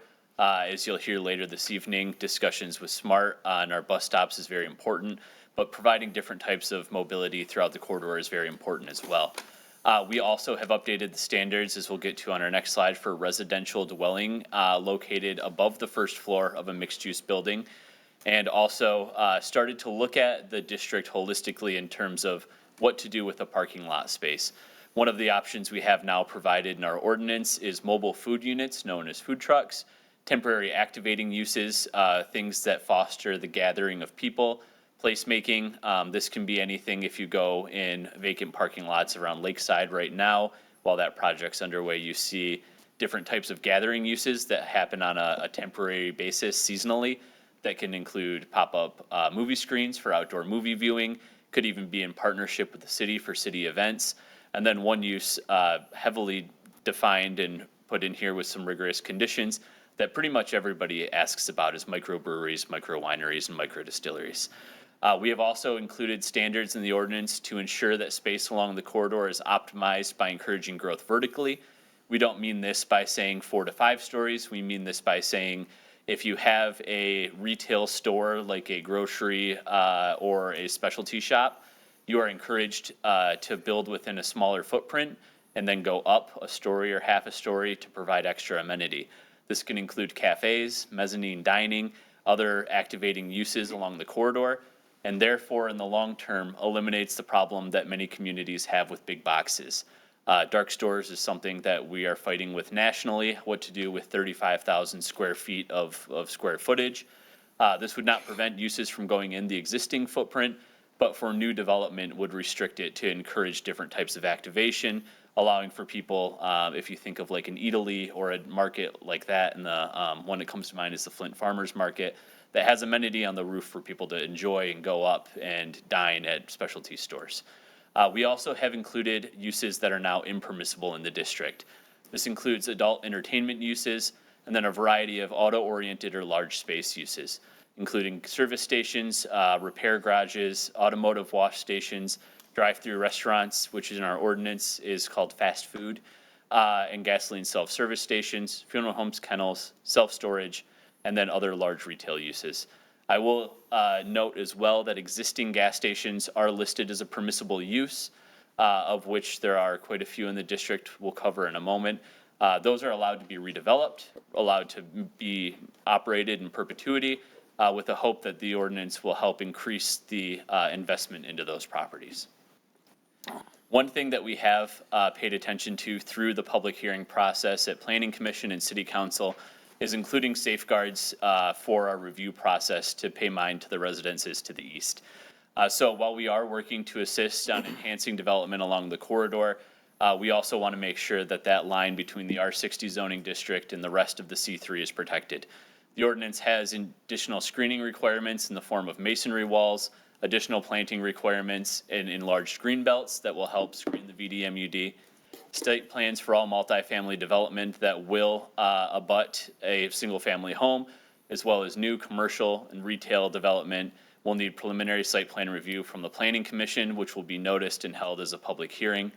And then finally, we have increased the threshold to establish ground floor residential uses to make sure that they are economically viable and that they do fit in with the characteristic here. Whereas now it is just a SALU with very few conditions. We have really strengthened the language on that. Additionally, one thing that I am a huge fan of, which is a recommendation that comes nearly from council itself, is looking at the green space in multifamily residential. Many people find this area, because the underlying zoning is not multifamily, that there is ability to reduce the green space on an incredible scale. So we have established in here a minimum of 10% of green space left on the lot for amenities for residents based on the size of the lot. So we have this ability to provide recreating for people who live within the district as well. So the question asked of why there are going to be impermissible uses that come into the district really comes down to us looking at the existing conditions. We will note that the uses that exist in the district on the impermissible list are going to become legally non-conforming. They are allowed to operate. It will not impact their day-to-day operations. But when you look at development moving forward, we look at how many drive-throughs and curb cuts there are on the corridor already. So this map is very zoomed out because it's quite frankly hard to keep a north-south corridor on the screen for you. But for drive-through uses that are fast foods or bank and ATMs, there are 17 already.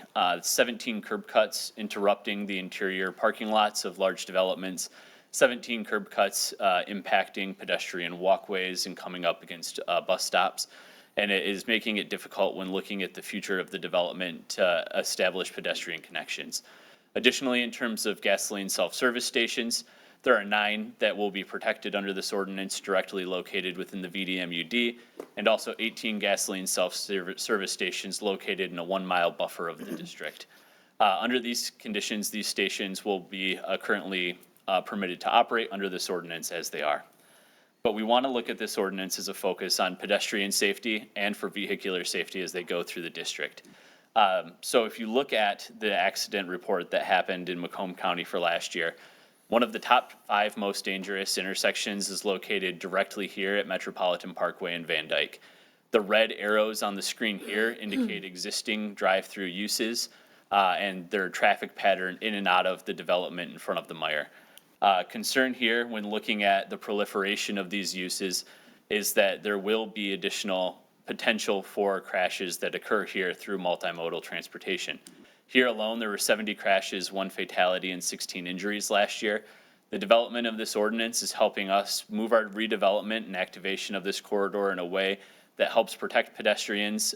Short-term vehicle trips that are along this corridor mean cars cycling through, whereas we would like to find uses that encourage people to come, park, stay at different places, and be able to walk within the different areas of the district, rather than just pull in for their car and make Sterling Heights a place where you come just to get gas, drive through, and leave without staying. Well, as Mr. Keenan noted, we are one of many communities along the Van Dyke corridor that is working on this. Centerline City Council has recently approved a motion to move forward with a corridor reimagining project. They did this based on the decision of issues that have occurred with pedestrian accidents. It's anticipated that the change here will assist business by, and I'll quote here, creating a whole environment for economic development along Van Dyke Avenue. Warren is doing this as well. I will say that the picture on the left had its roots originally in a State of Michigan MI Place document from the city of Warren along Van Dyke Avenue in 2020. And their city council is also starting to move forward with actions to create studies to address the form of Van Dyke Avenue intended to increase business activity and walkability. The form here, or the goal here for Warren is to bring new businesses in that work well with the concept of community. And I'll quote again from their news article, bring the character back to Van Dyke. We're hoping here with our ordinance, we're building on this regional effort to bring forth a new type of uses, definitions, and urban form that contributes to people coming to the city of Sterling Heights and making it a destination along one of our most prominent corridors. And with that, Mr. Keenan and I are open for questions. Okay, thank you very much, Dr. Parcell. At this time, I'll go to the audience. Is there anyone in the audience who'd like to speak on this item? Mr. Bauer. Pretty bad, you know me by name. Jim Bauer. You've earned it. I earned it. I have a couple concerns. I know that there's a lot of existing buildings that will be on the non-conforming list. The impermissible will be non-conforming, and that might hurt some of them as far as if they want to expand or redo some of their property. I know there's 5 dealerships up on 18 in Van Dyke. If you look down at the west side of Van Dyke in that mile, there's 13 out of 17 buildings that would fall under the non-conforming list. To me, if I was a business owner, I'd look at that as a slap in the face, like, well, we don't really want you here anymore, but we'll let you stay until your building burns down and then we'll get rid of you.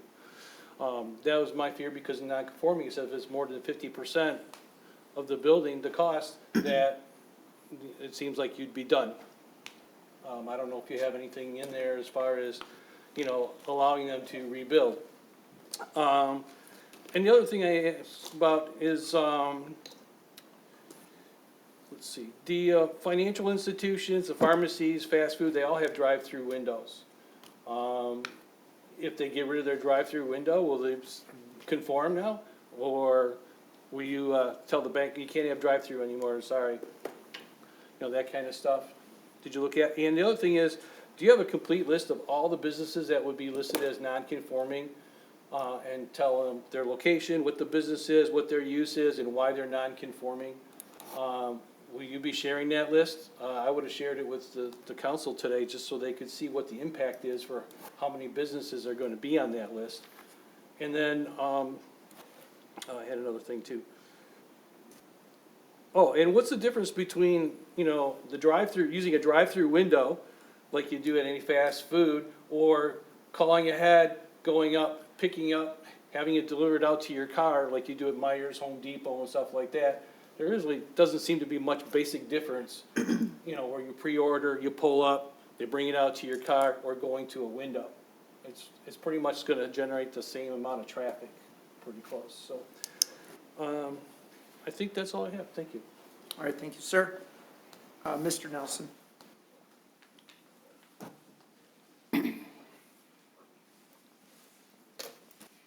Ken Nelson, Fire Steel Drive, Sterling Heights. I don't have a lot of big problems with this. I do have a problem if we're telling people they're no longer a conforming use, or they're a non-conforming use. I also have a question about this whole bit with food trucks. Food trucks are for Thursday nights over here during Sterling Fest and other things that the city puts on. I really can't see, why do we not look at the fact that we are not a fair weather year-round community? Walkable, bikeable. For how long? I've done a lot of research on communities that have a lot of biking. They're all in warm weather areas. Okay, they have mountain bikes, they have whatever, but what do we do during the winter? You're putting all this stuff together, people are gonna wear their heavy coats and they're gonna walk around all these areas that you're putting together. I don't really think so. But I do have a suggestion, since Mr. Gallo owns a lot of retail in there. I think that a Trapper's Alley, I always enjoyed Trapper's Alley down in Detroit. Different levels, everything on the inside, smaller spaces. You put all of the restaurants that people want to put in. You have stairways. It was always very popular. Just don't put in the casino along with it. So that's really all I have to say on this. I'm sure there'll be more. Unfortunately, we don't have people that come to these meetings a lot when they don't like what's going on.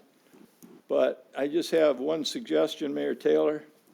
You often say you don't go on Facebook because you don't feel it's necessary.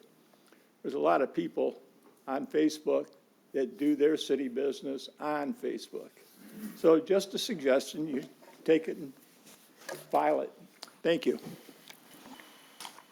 Thank you, Mr. Nelson. Anybody else on this item, talking about this item?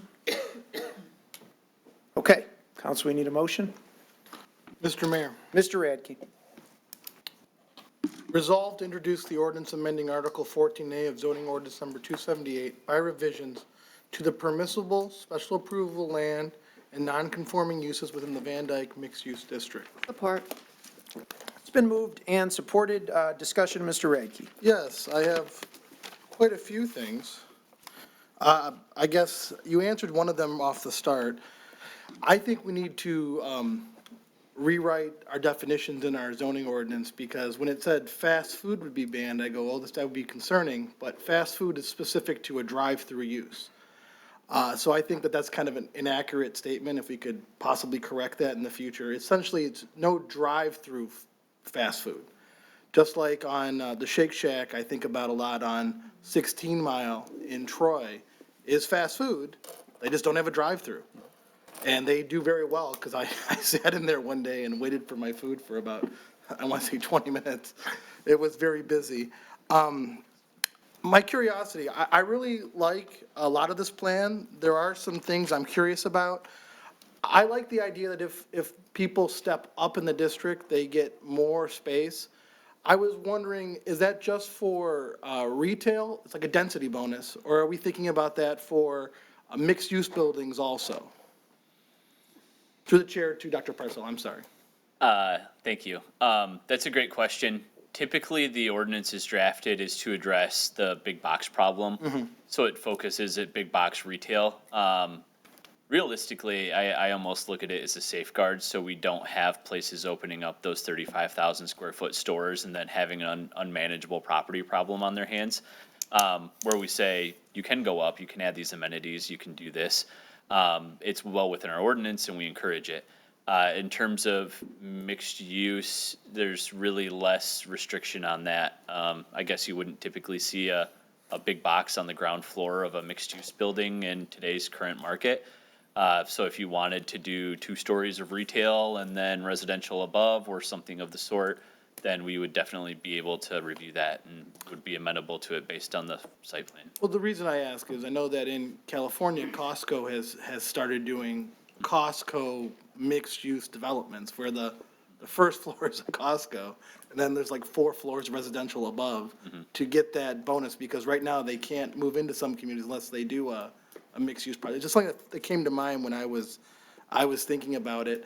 I know that I saw comments actually last night from Mayor Duggan in Detroit talking about density bonuses in mixed-use buildings. Because right now it says that, as I read this ordinance, you cannot have residential on the first floor unless you get a SALU. But have we contemplated maybe the first 2 floors would be commercial and then the 3rd floor would be residential? Or are we just assuming that only the first floor would be commercial going forward? I think that the boundary of leaving the first floor of commercial is appropriate to then let developers choose the market that fits their model best. When you hit that mark, typically in a retail space, then you look at including escalators or different types of retail exclusive elevators, which could increase cost. And if they have difficulty filling space based on visibility, then there's areas of concern there. So we definitely, like I said, is something we could entertain and would be open to looking at different projects that include that. But to codify it in the ordinance, it's kind of just more straightforward to do 1 for 1. Okay, we're not there yet. I just was thinking out loud when I read this. I'm excited that we've lowered the parking minimum to 1.25, but I am still concerned about a minimum.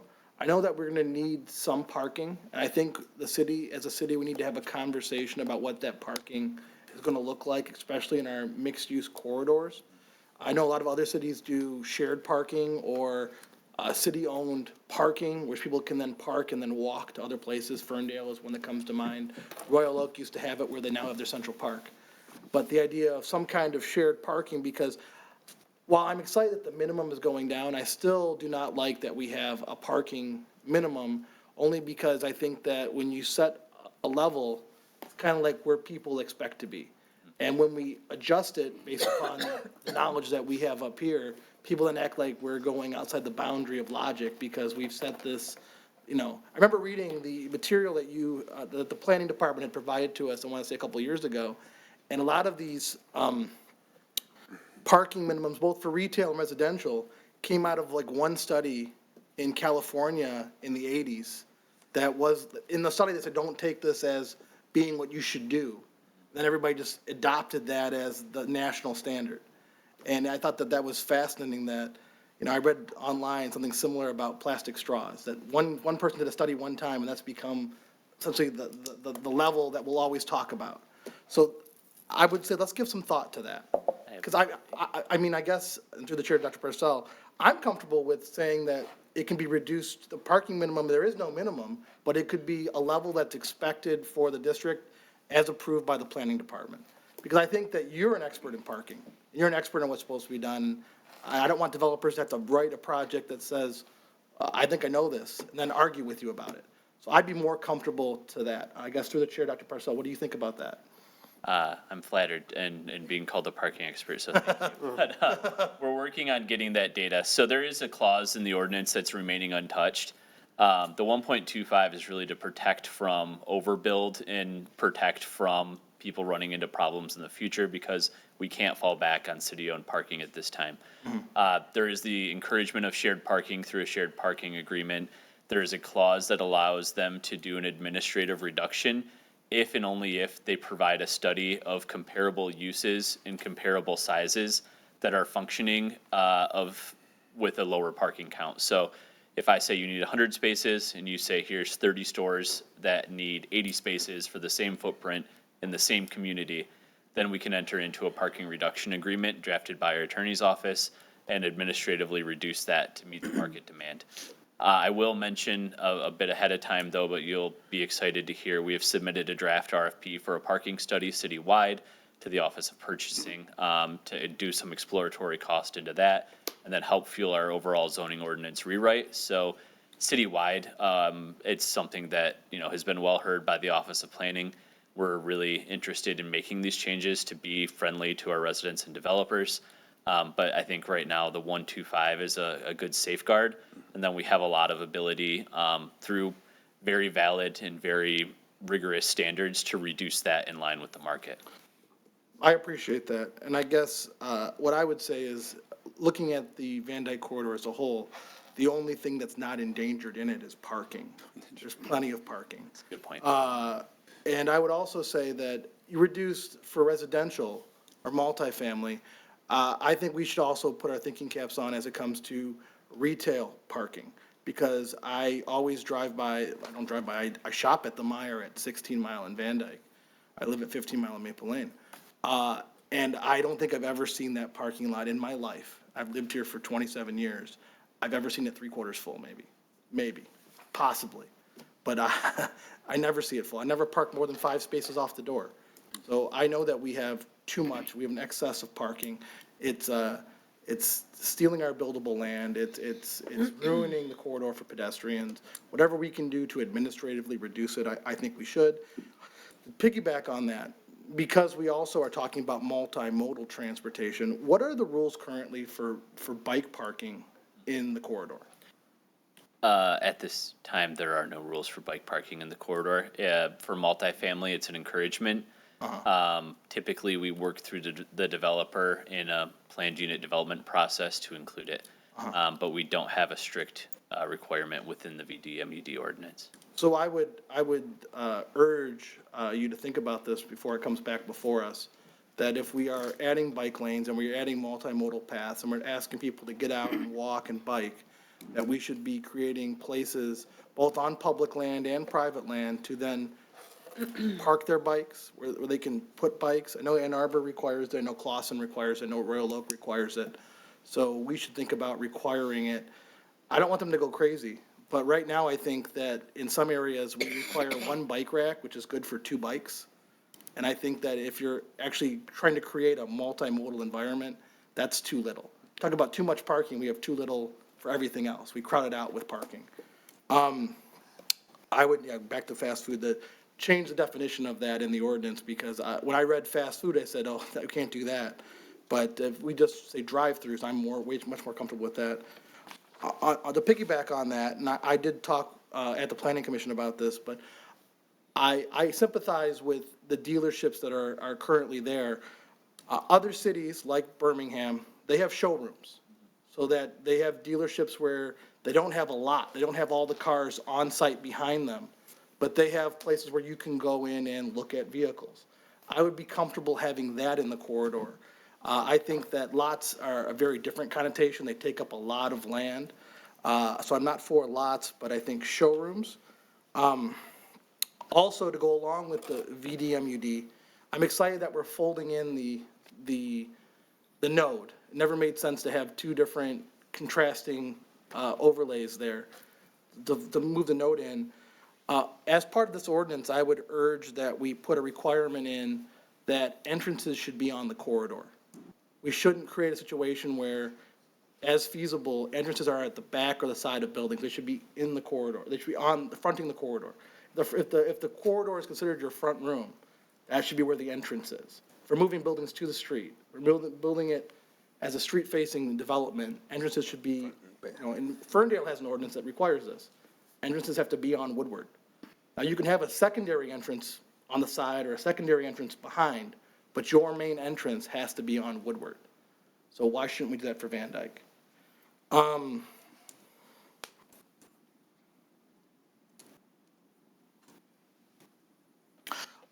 I have some thoughts about the food truck ordinance that I did express at the Planning Commission.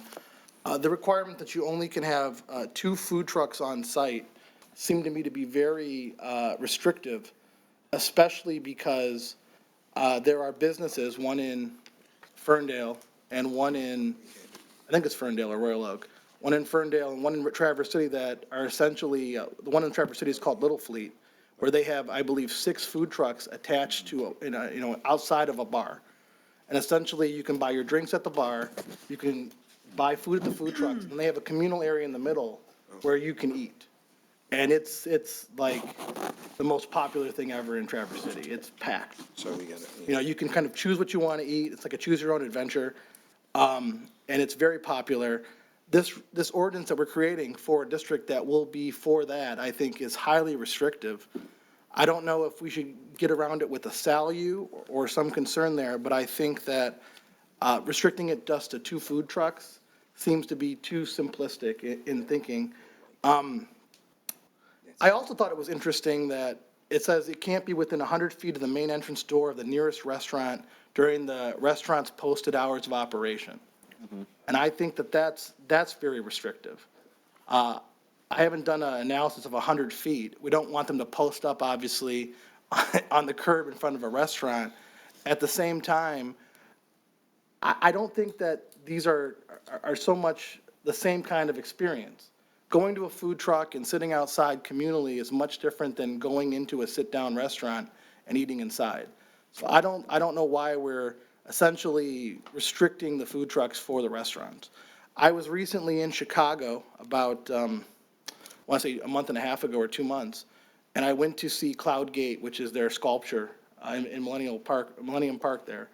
And they have a whole street next to Millennium Park where they have, at least when I was there, every single food truck, and there was 12 of them, I counted them, all in a row, was some kind of Latino or Mexican food.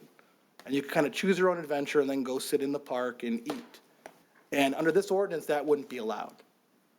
It would be highly restricted, and also because they're using on-street parking, which this ordinance says you can't do for mobile food trucks. It also would make, I know some residents in our city, they'll call a food truck for like a birthday party or a block event every week. This ordinance would say that essentially if they abut the corridor, that would be illegal because it can't be in front of residential buildings. It has to be a distance from residential. So I wonder if we could soften that language or evaluate that language, but I think the food truck section really needs some deep thought that is not here. I mean, I understand some of it, but yeah, any food truck must be 300 feet from one family residential zoning districts. I mean, part of this is letting people walk to food trucks and getting them there.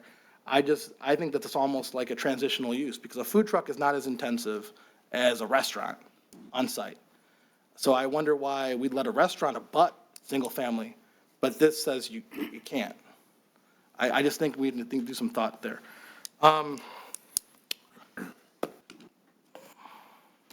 I agree with the planning commissioners. As long as we keep the retail spaces small, I don't see a problem with a commercial, firearm store if they wanted to locate in the district. I don't have a problem with an auto supply store. Repairs, I'm against, but if you wanted to step in and buy something, I don't think that that's untoward. I kind of think about this district a lot like both Woodward in Ferndale and Royal Oak, but also Mack Avenue in the Points. You have a plethora of stores which are retail in nature fronted by the street, and they're very close to the street, but it gives you the ability to buy. Killing the auto-centric uses where you have to have a car to go do it, I'm totally in favor of that. But I think some of the uses go too far. Tobacco stores being banned, that doesn't make much sense to me. If people want to buy tobacco, they should have a right to buy tobacco. I don't smoke, but if you do, God bless, I don't care, it doesn't matter to me. You should have a right to go buy it. And then the one other point I'd make, and I don't have a good answer for this, is in Ann Arbor, 1 block off of Main Street, they have a lawn and garden supply store that doubles as a beer garden. And there's a similar concept to this in Detroit on Cadieux, the Cadieux Cafe, which had an enormous parking lot beside it, which now doubles as a beer garden in the summer. And I think we should really contemplate that kind of a use. So I was curious, and I guess through the chair to Dr. Parcell, it says that nightclubs are allowed and micro distilleries. Under our ordinances, is a bar a nightclub? Is that how it's defined? Or are bars banned in this district? They are not. Typically, they would fall under the restaurant use. Okay. That's why I was just curious. I just thought that seems like nightclubs were allowed and distilleries were allowed, and sometimes just want to go to a neighborhood hangout spot, and buy a beer. So there's that.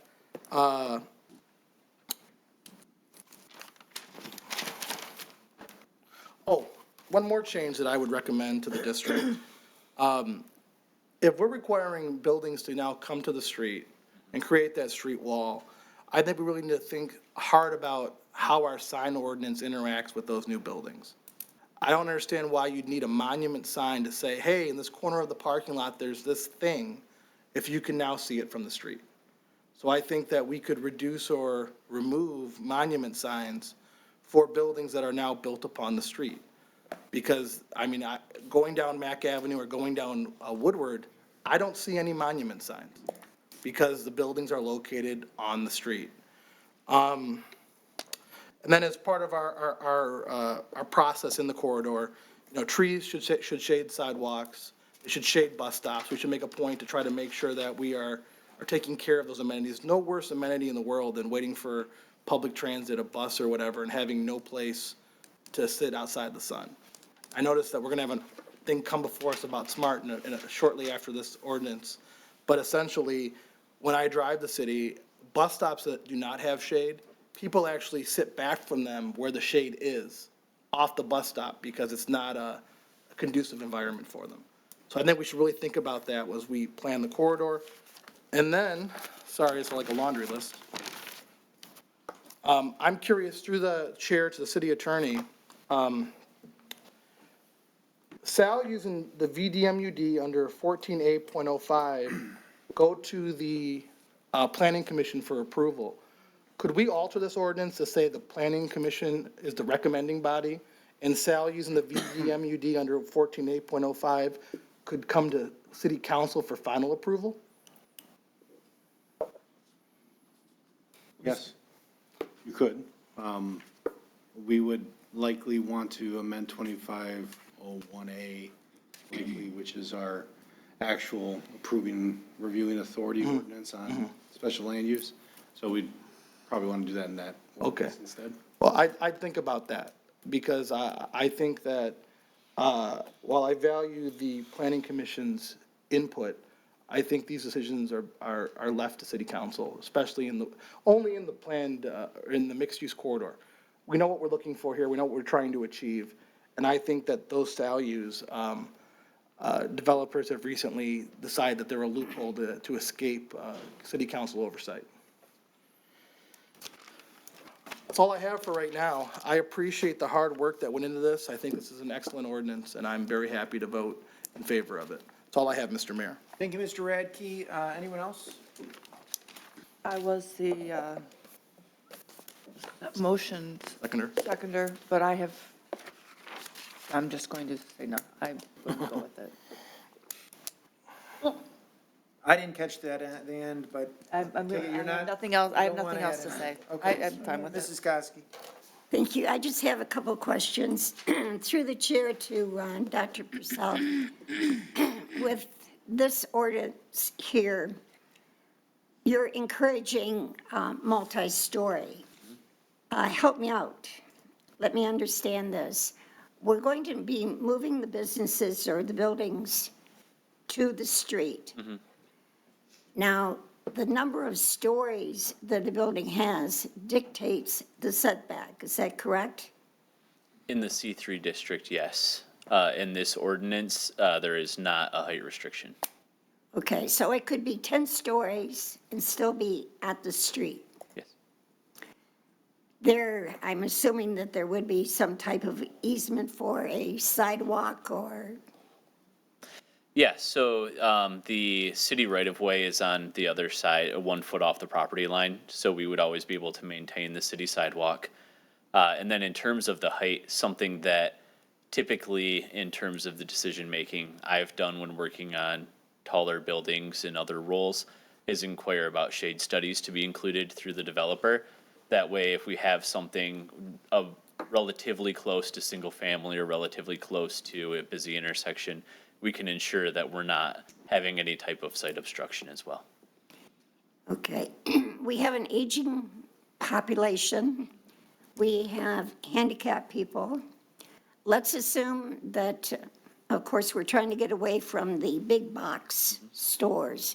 So you have a grocery store or something like a Meijer's, items available. You would encourage them to go to a second level, possibly a third level if necessary. How would your handicapped people get from first floor to second floor to third floor?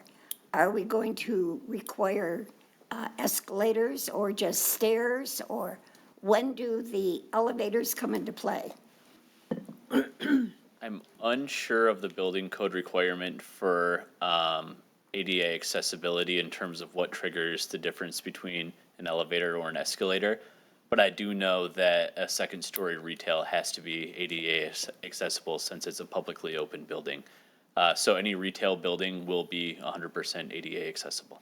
So that would apply to this district also? Yes, that's all within building code, so Mr. Bayer's team would take care of that on the plan review side.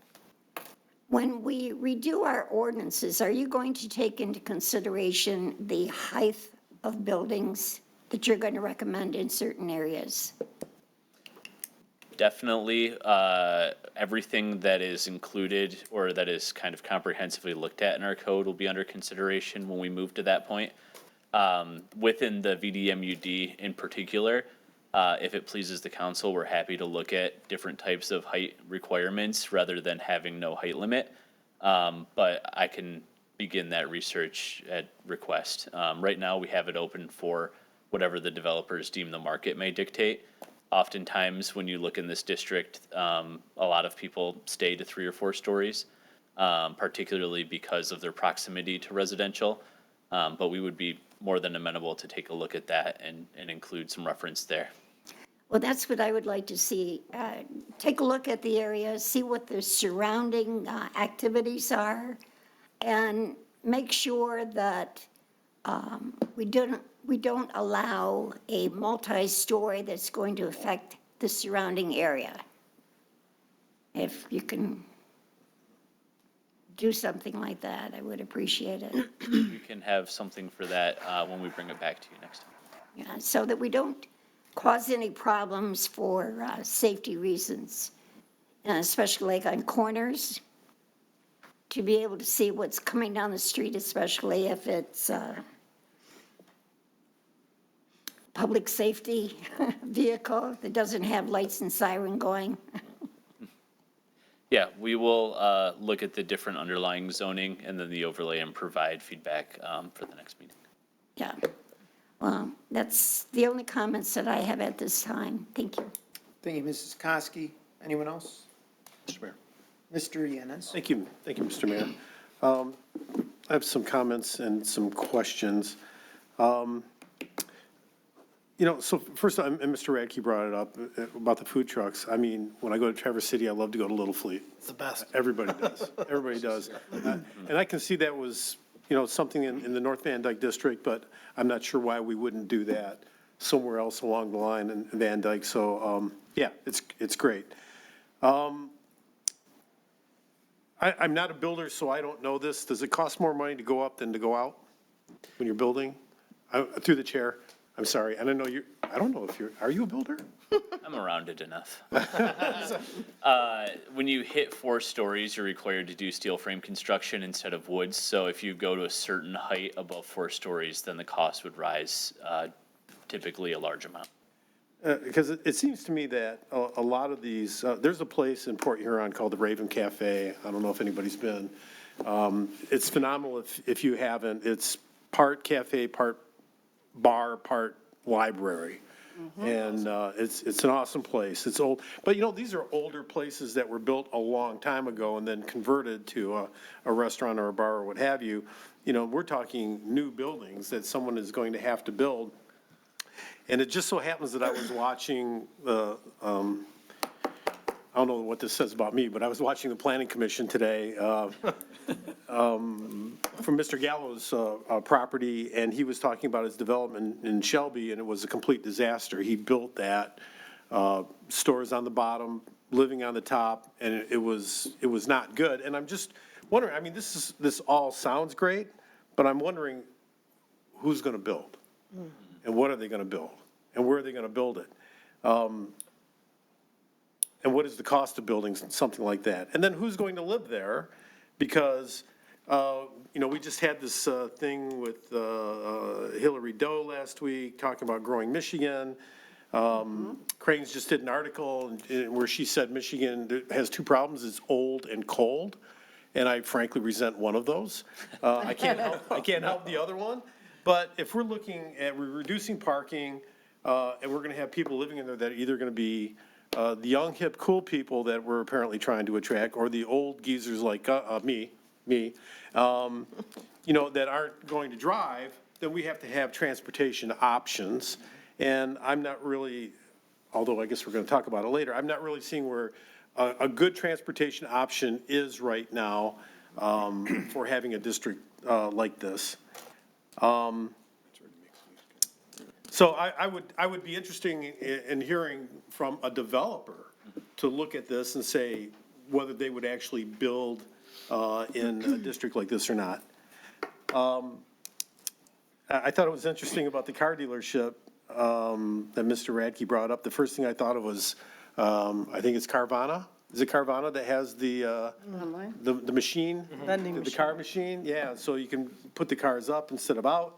And maybe that is the way of the future for selling cars. But I know I just had my oil change today, and I'm doggone glad that I could pull my car into the dealership and get it changed. I think overall this is great. The intersection at 15 and Van Dyke frustrates me greatly. I see so much potential there, so much potential. And I guess this is a good first step, but I want to know how realistic this is. This isn't a town that was built in the late 1800s and that all the buildings were converted to, having something cool and unique in there. I also want to, I guess we should circle the calendar because I'm going to agree with Mr. Radke again. In any established downtown, you're walking down the street, you come in off the main entrance, but also, if you're parking in back, and I think about Gaylord when you're having this conversation, you park in back and you can enter the back of the building. But the main entrance is in the front. There's also, when we're talking about bicycles, we're also looking at e-bikes. And so not only are you parking your e-bike, but I think some of those are chargeable. I don't have one. But making e-bikes, making the district open for someone who has an e-bike to get around. So it's not that I see problems, but I just wonder how realistic this is to see this actual, what does Van Dyke look like 25 or 30 years from now? And I guess this is a good first step.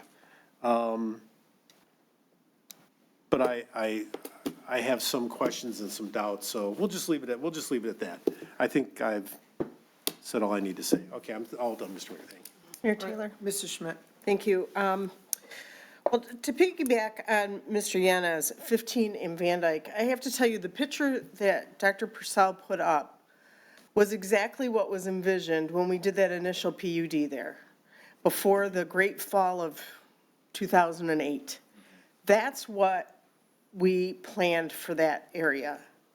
Some residential, some retail, some restaurants, an ice cream shop. I think that's great. I think that's a great area for that. It could really utilize that with all the hotels, the residential, and now apartments that are going up over there. But I also have to agree with Mr. Yanez as to how realistic is this. I guess is the expectation for developers to come in, if they want to have a business in Sterling Heights, to totally demolish the existing building and start from scratch. I mean, is that what you're envisioning to happen because of non-conforming uses or whatever? Is that what the expectation is? No. So I think the real brilliance in the way that this ordinance is written, and I didn't say it on the presentation, but I can say it now, is an incredibly huge shout out to Mr. Petruzak at the city attorney's office for his work on it, is really people-centric and gathering focused. So when you look at Van Dyke Avenue, it may not be green space land to be encroached upon and developed, but it's barren. There are significant swaths of parking that are underutilized. There are definitely areas that are built in a time when the market can no longer sustain them. So the way that is very careful to balance redevelopment here is to look at how you can enhance the existing development through kind of that outlot development. That's why access management and the amount of curb cuts and traffic patterns is a really big thing that we're working through. Mr. Keenan, myself, and our team are really in discussion every day with a different person inquiring about developing on Van Dyke. So I do think that development here is incredibly likely. The traffic count alone drives a huge amount of potential along the corridor, but it's about how you do it. So I think that the real interesting part about this ordinance is that it encourages this flexibility in these land uses that aren't beholden to traditional zoning standards where you are locked in and you need these myriad of variances that we come back and we look at and we say, well, these may or may not, apply to your property. You're doing a new development that we've never accounted for before. And this sets the stage for that. But it also allows for something that's kind of like a tactical placemaking where you can bring people and you can gather and people have a reason to come along the corridor and then see its potential and then move in there. So I guess you brought up the outlot development, and I understand that. However, I worry about the existing businesses that will then be behind those businesses. Because I think of 15 Mile and Shaner, when the CVS went in, it hid a lot of the shopping center there behind it. And I think it affected some of the businesses in there. So I worry about, keeping an equilibrium between existing businesses that are far off the road and all that parking that we have in between, and then those outlots being developed, covering existing retail. No, I understand. And also, the non-conforming businesses or the businesses that are being turned into non-conforming businesses. So is it my understanding that if they want to make improvements, they would have to apply for a SALU? So I will attempt to answer this and pass it to the city attorney for following up on that. But I don't believe so. We do encourage through the non-conforming ordinance, Article 27 of our Code of Ordinances, the ability to improve upon and to maintain your existing business. As I mentioned, this won't impact their operation in any way. But then should it change use or they want to expand or the market for this business is really picking up and they want to redevelop, then we have options in that ordinance to come in and assist with the redevelopment there. Or encourage them to do development that is in line with what the ordinance proposes. So let's say, as a hypothetical, it's Ventimiglia's is on Van Dyke, and they decide they want to open a little cafe, and they go up. Yes. That will be automatically allowed, or they would have to apply for a special approval land use? That would be permitted. Okay. Or an outside patio? Yes, we would fall back on our nuisance mitigation plan. So if you're within a certain distance of residential, we do bring you to planning commission, but definitely something we encourage as well. Okay. I'm just going through my list here. And the parking spaces, are they based on square footage? So let's say Ventimiglia's goes 2 stories. Would they need more parking spaces because they've essentially doubled their square footage? Under current ordinance, yes, unless they take advantage of the administrative exception, in which case we would meet with them and find alternatives. Also, we would look at surrounding businesses, and we would be able to work on shared parking agreements between the uses. So there's a lot of options to prevent them from needing to want to improve their business and then come in and spend $200,000 on paving. Okay.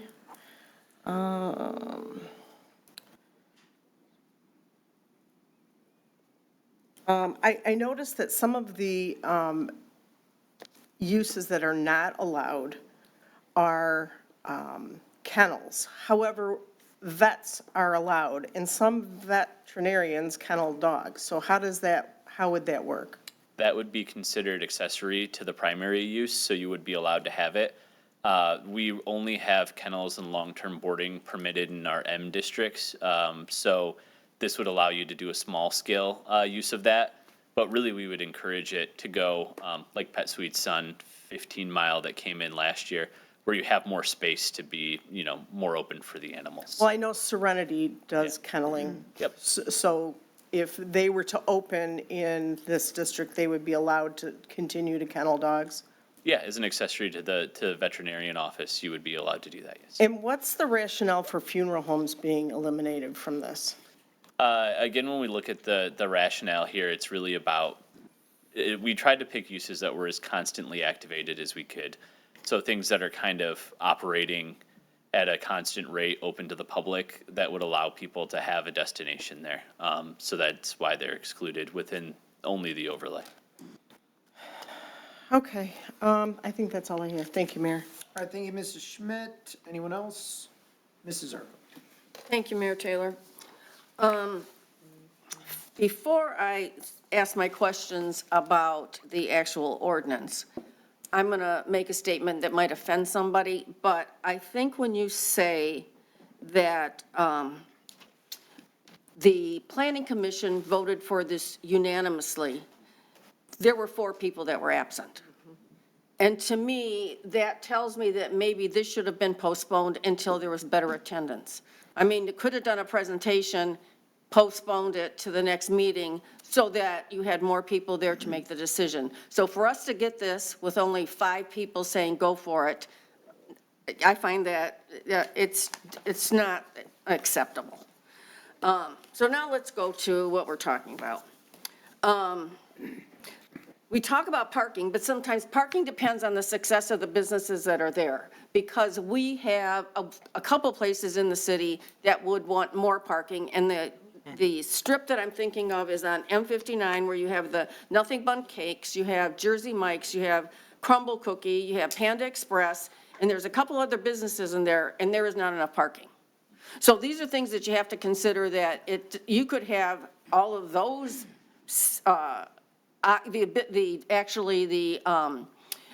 it could be occupied by different tenants, and you wouldn't have the same success or the same result. So those are things I think we need to take into consideration, that if something happens where that businesses become more successful, they have the opportunity to expand and provide more parking. Is there anything in this ordinance, through the chair to whoever wants to answer me, is there anything in this ordinance that restricts what can actually be seen from Van Dyke itself? Because I know that when you talk about some of these businesses that they're like they go right through the building. So sometimes you see their kitchen or their back room or everything from the front, even though everybody enters from what is probably, I want to say, the back of the building, because they're entering off a small parking lot. So, and unless we put restrictions on that, I don't want to be looking at somebody's sink or mop buckets or anything else from Van Dyke. That's their, where they keep their supplies. So those are things that when they develop these places, I think we should take some consideration. I'll be very honest with you. I think Lakeside will be developed before this even happens. Mm-hmm. Because and that's in my notes, and a couple of my colleagues have mentioned that, is this even a reality? So to me, I think Lakeside will be developed before this area is redesigned. And let me understand this, is that we have a street, we have right-of-way, a sidewalk, and then we're talking about buildings? So it depends on location, but along Van Dyke, it's encouraged to be up along the property line, creating that street wall. If it's not along Van Dyke, then no. So in other words, it would, so you're saying we'd be moving sidewalks in order to put it closer to the street? No. I guess so. I'm saying, yes, you'd have street, right-of-way, sidewalk, and then property. Okay. But we only encourage, the ordinance only states to push up to the sidewalk or the lot line along Van Dyke Avenue. The rest is more flexible. Okay. And the other question that Mrs. Schmidt asked was, would existing businesses have an opportunity to, or the ability to request a variance of some kind for their new improvements? So, I mean, I think that's something that we need to consider. I mean, if you have a building that's, or a business that's been there for 30 years, let's say, and now they want to do something that's different and make an improvement to their livelihood, that we should have some kind of considerations in place so that we can be accommodating. There's a couple of examples that were brought up tonight, and we talked about Mack Avenue. But you also have to understand that a lot of what is on Mack Avenue behind wherever you're shopping is residential. So that's why people walk to those places. That's not the case here. So it's something that I think would be, we have to consider that as we develop this. The other one example is if you go to, it would be at the point where 13 Mile and Chicago Road, if we're using, Warren as we did earlier for a comparison, there's been a building there that's probably, I'm going to say, at least 20 years. And on the first floor, they had the businesses. I think it was built so you could have at least 2 or 3 businesses on the first floor with lofts. It has not been successful, and either a business comes in and goes out, maybe it's the location, I don't know, but this is a perfect example of how things don't work.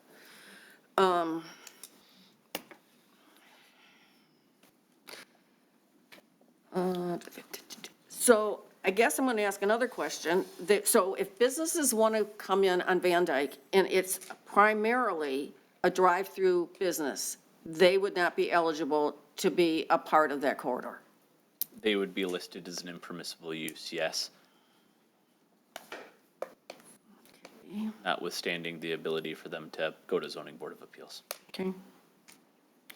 Let's see if I got everything.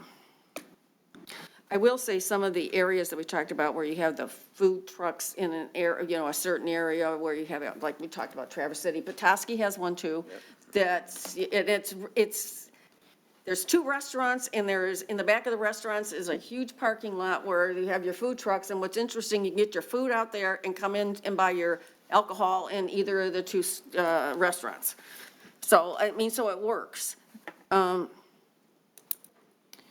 I think that's all I have to say. I will tell you, I'll vote to move this forward, but you will be hearing from me this week in the next 2 weeks to get some more explanations. So nothing further. Okay, thank you, Mrs. Zarko. Dr. Parcell, can you give any examples of other cities throughout the country that may have been studied in developing this? We've heard about Traverse City, we've heard about Centerline, we've heard about Petoskey, we've heard about some other communities. We've heard about Grosse Pointe. Can you share any other communities that you've seen where this sort of, this vision has come to fruition? Yeah, definitely. So we've poured over countless ordinances realistically. Some of the ones we've mentioned range from very, very minimal corridor overlays, things that are as simple as having 2 entrances, things that are as simple as making drive-through uses impermissible.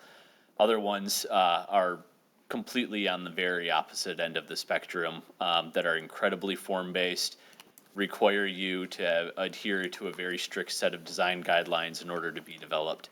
So we thought our best approach to make it uniquely ours is to kind of follow that. So I know Atlanta does this along the Beltline corridor. Houston does this in a lot of different areas. Los Angeles does this on thoroughfares that go relatively close to single-family neighborhood. Detroit has ordinances similar to this, along with Lansing Township, Williamston Township, City of Lansing. A lot in Massachusetts and a lot in other more suburban communities that are kind of grappling with this problem nationwide.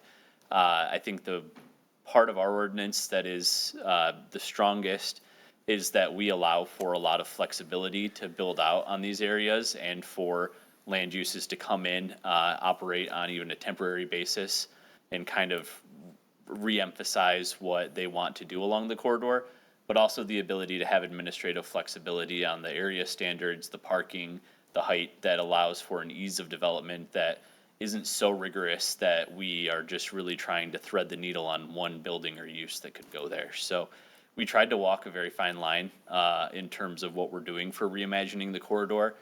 I don't disagree that it will be a very difficult process that we work very, very hard on, but we've based this on a lot of research and, then into every use, a lot of research into that use to try and find a way to have it work the most effectively. Well, I appreciate the answer. I'd be curious to know if there are examples of similar corridors in similar cities and other areas of the country that have, that started this process 20 or 30 years ago and maybe are in a position that we're looking to be in that time frame. I don't know, I really struggle, just a couple general thoughts. I really struggle with this because, this is not, Van Dyke and Sterling Heights is not comparable to Mack Avenue and Grosse Pointe. It's not, and it never will be, and it shouldn't be. The entire west side, I shouldn't say the entire west side, but a large portion of the west side of this corridor is industrial. Yep. Major industrial. We have two major automotive plants. It's interesting to me that we're saying, we want to take this corridor and we want to pretty much eliminate auto-centric uses. And meanwhile, our city is in many ways dependent on the viability of the two automotive plants on the west side of this corridor. We want to do things that are people-centric and not auto-centric. And I get it, and I understand the reason why. But they're not automobiles that are going to drive-throughs. They're people that are going to drive-throughs. And the reason why companies are desperate to have drive-throughs is because people are desperate to have drive-throughs. So I want to just sort of keep that in the front of my mind, that the automobile is an incredibly important aspect of nearly every resident of Sterling Heights' day-to-day lives. And Van Dyke is an important commercial corridor, and when we're talking about commercial corridors, the automobile is still important. Another aspect of this district that I think it makes it unique and different than anything that's going on in Traverse City or Ferndale or Grosse Pointe certainly, is that, if you live in St. Clair Shores, you're not driving Mack Avenue to get to work in downtown Detroit. You're not. You're going over to I-94. If you live in Shelby Township, you're driving Van Dyke to get to 696 to go to Southfield or Farmington or Detroit, or Warren or Sterling Heights. And so while I agree, and Mr. Radke and I have talked about this repeatedly, I agree that we should not just be creating roadways that get you in and out of our city as fast as possible. I think we have to recognize that M53 dumps off, right just north of 18 Mile on Van Dyke, and that's a thoroughfare that people expect to be able to use to get from point A to point B. And a lot of these uses are convenient and necessary for the people using Van Dyke. I struggle with the concept of completely change. Believe me, I would love to wake up and see Van Dyke as it's being described here. But it's tough because I think what we have to do is we have to create these ordinances right now, and we have to just wait and wait and wait. It's almost like waiting for things to die off, waiting for people to die off, waiting for uses to go obsolete. And it's sort of strange.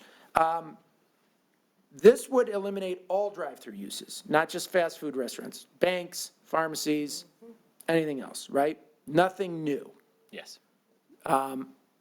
If there's a drive-through, so I guess, because I have a few questions about the non-conforming uses, and I think the easiest and most efficient way to ask it is, if you have a non-conforming use that's in existence right now, what would you have to do in order to lose your grandfather status? Can you give me examples of what would have to be done in order for the ordinance to kick in and say, no, you don't have that use anymore? I can give you some examples. Burn down 50%. Like, if you have let's say the Taco Bell at 16 in Van Dyke decides that the corporate overlords say, we're gonna redesign again, and we're gonna just demolish the building and rebuild the building. Can they do that? I don't believe so under a non-conforming ordinance. Any destruction of or loss of property over 50% would lose the non-conforming status. Okay.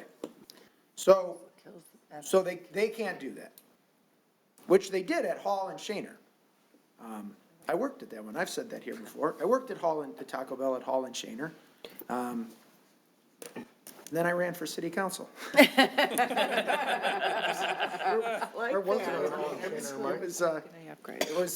was not exactly that, but it was pretty close. I'm close, yeah. Anyway, just north of Hall. They demoed it, rebuilt it.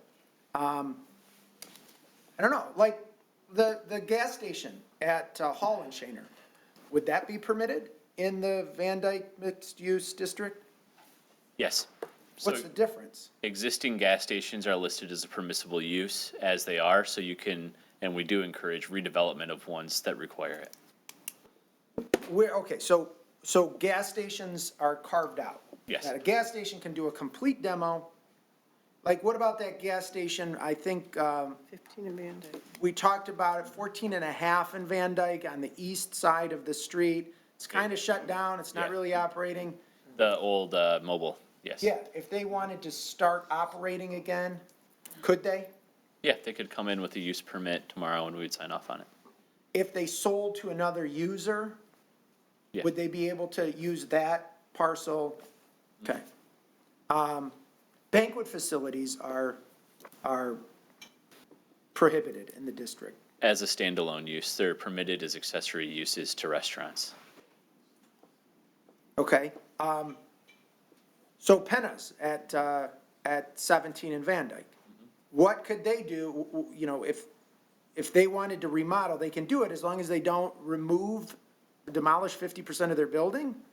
So, question back, I guess, to help me understand. Penna's, is it a restaurant where you can go in and? No. It's just a banquet facility? Then, I wouldn't say that publicly again, Jake. Yeah, I wouldn't either. Confused with Philip. No, I'm just teasing you. But Penna's on Van Dyke. It's a massive banquet facility. They can hold close to 1,000 people. And so- there's no restaurant use. Yeah, banquet uses are permitted only as an accessory use to the restaurant. So then a use that is entirely an event space or a banquet, unless brought into a larger development, would not be permitted as a standalone building. Right, but they'll be grandfathered in. Yes. Right? Okay, so what would they do to lose their status? Again, if there's cease operation for 1 year, or if above 50% of the structure is damaged or demolished, removed. Assessed value. And Assessed if value. if they were to sell to another operator, that would be fine. They can continue it. Yes. All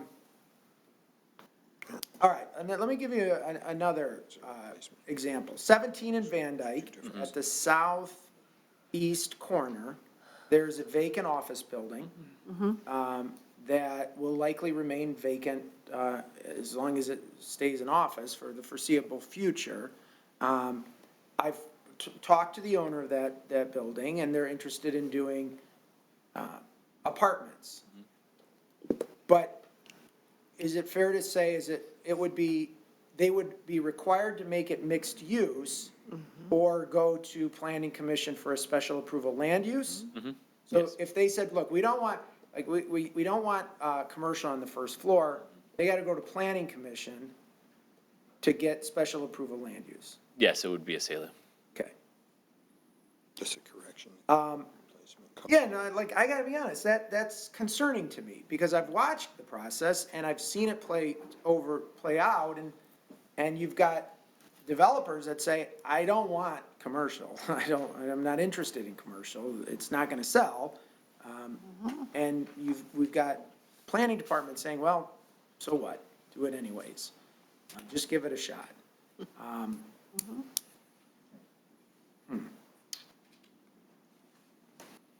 There was a slide that you had put up earlier about there being 17 drive-throughs, all with curb cuts. Yep. Right?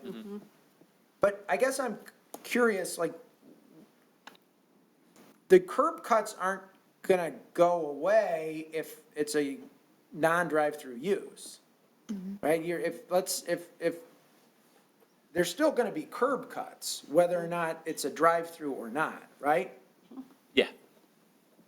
So I guess I wasn't clear on why that was, I'm happy to explain. Yeah, please do. So the reason I put that in there is really the nature of the use of that drive. So there are 17 drive-throughs, and when you look at that in total along those 4 miles, that's 17 lanes in and out of the corridor that are exclusively used for the short-term traffic of vehicles that come and go every 5 minutes.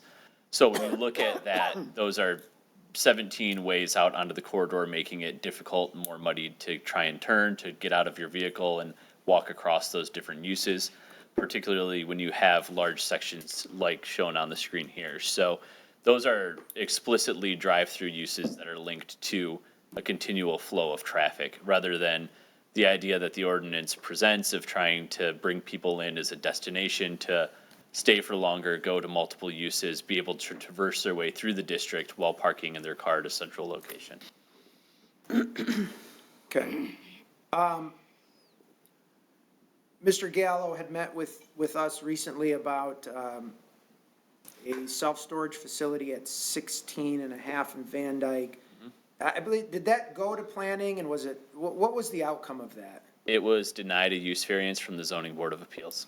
Denied a use variance from zoning board, okay. But that would be banned. Yes, it's That would be listed as an impermissible use, yes. And then those impermissible uses, you would have to go to the zoning board of appeals and show a practical difficulty or Yeah. whatever that is. Yep. In particular, ones where you have a unique circumstance that you believe would allow them to operate. Okay.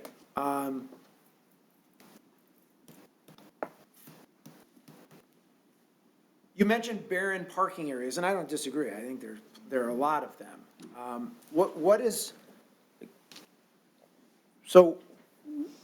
What would be,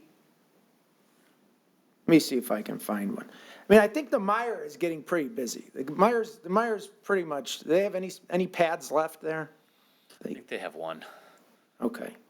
So, the other big one is the MJR, like the MJR, right? But if the General Motors building, like if General Motors wanted to develop out into that parking lot, they would be able to do that. Let's say they wanted to do residential, it'd have to be mixed use. right? Have to be, or they come back for a SALU. Yes.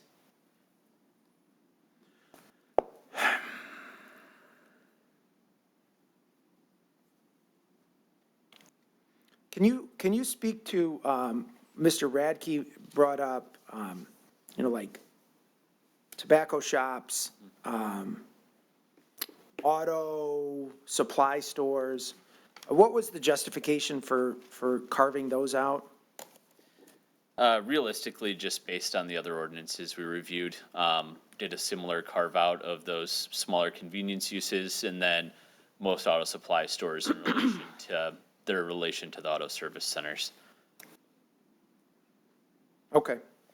I'm conflicted here. I mean, I like the idea, I like the concept. I think that the way I sort of think of it is that we're asking a lot of property owners, I mean, not to mention, like 16 in Van Dyke is the big one to me. I mean, like 16 in Van Dyke is really the best corner, maybe the best corner left in the city. And I know what they want there. They want drive-through, at least one, maybe two drive-throughs. They want regular strip, and I get it, that's nothing appealing, there's nothing appealing about that. But, like, I don't think they can go vertical there. I don't think they can put a vertical building on Van Dyke or on 16 Mile Road, because Home Depot will say you're not allowed to do that. So I'm not sure how that parcel gets developed, because Home Depot's already told them, you can't go up. I don't think they want more than one story, maybe two. So I don't know. There's some difficulty I have with this, the restrictions and what we're basically going to be what we're going to be imposing on property owners there. I have concerns about it. I'm going to vote no today. I expect it'll get through, and I'll work with you guys over the next 2 weeks to see if there's ways that we can tweak this. I'm going to vote no. Mayor Taylor? Mayor. Mrs. Zarko, she beat you by it. Would it be beneficial then, because I know I have questions that I would need time to think about, could we postpone this for 30 days and have, planning bring this back to us and we could, from the concerns that we have tonight, and then we have enough time to contact planning to see if we could get a better ordinance than what we have here? Yeah, look, I'm not opposed to a 30-day postponement at all. I'm curious what the planning commissioners would have to say. I'm not sure how we would fit that. But that's the other thing. 5 people voted on this, and it's a 9-panel board.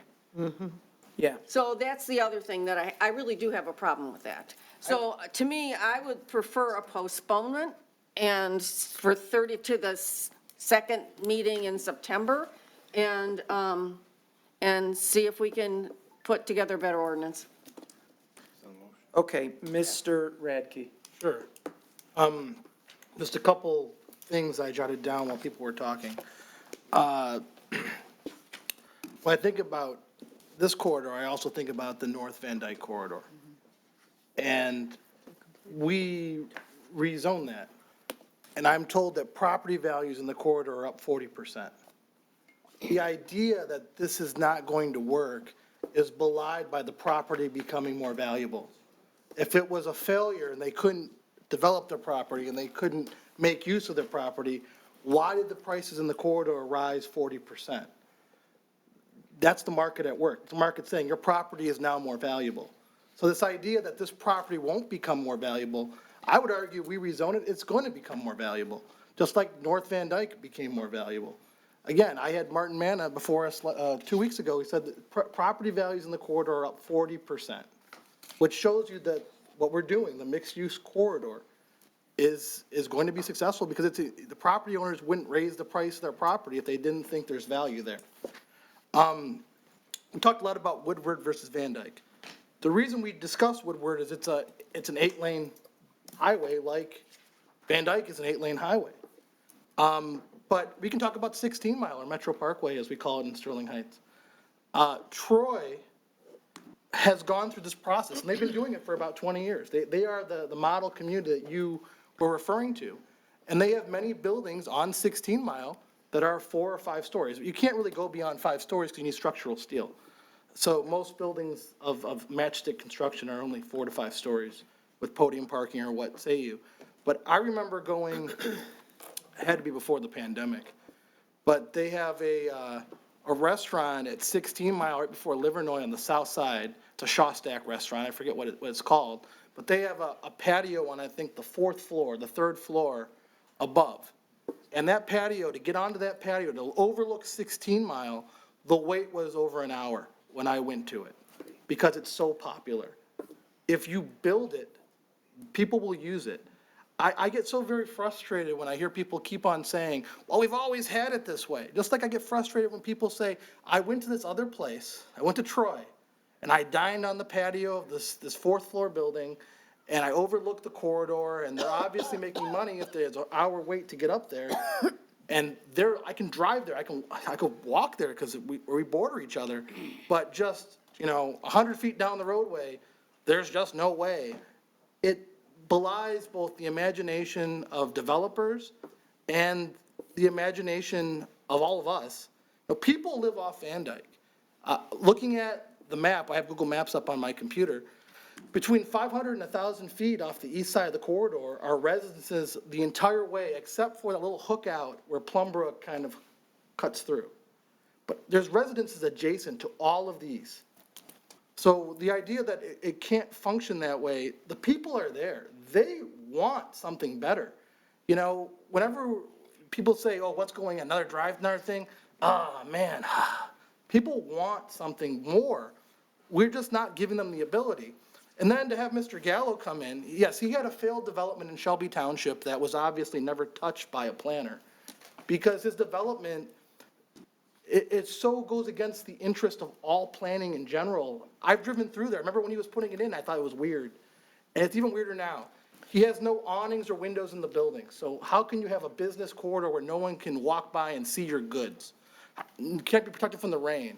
He had no trees. You're literally in the baking sun walking down his broken business corridor.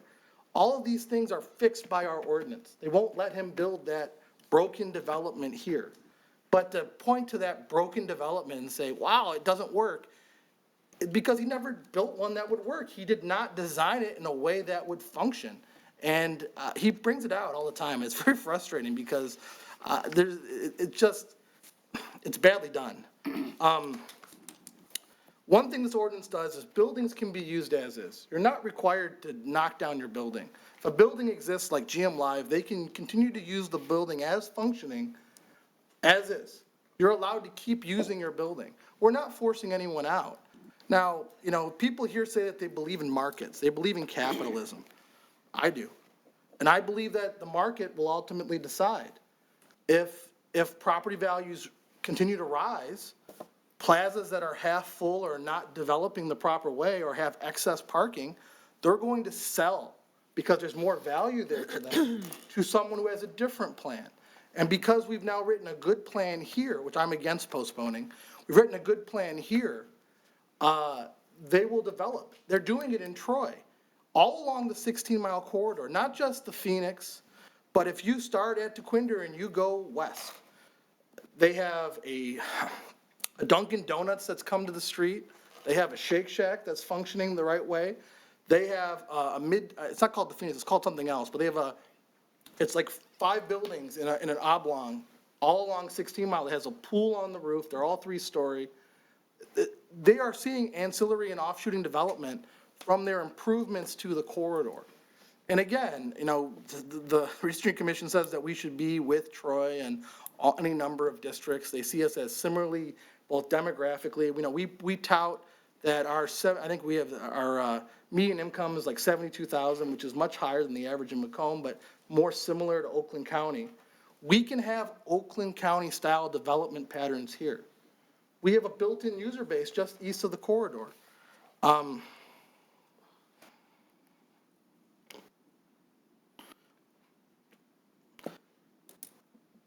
Troy has been highly successful with this, and they ban drive-throughs in their corridor.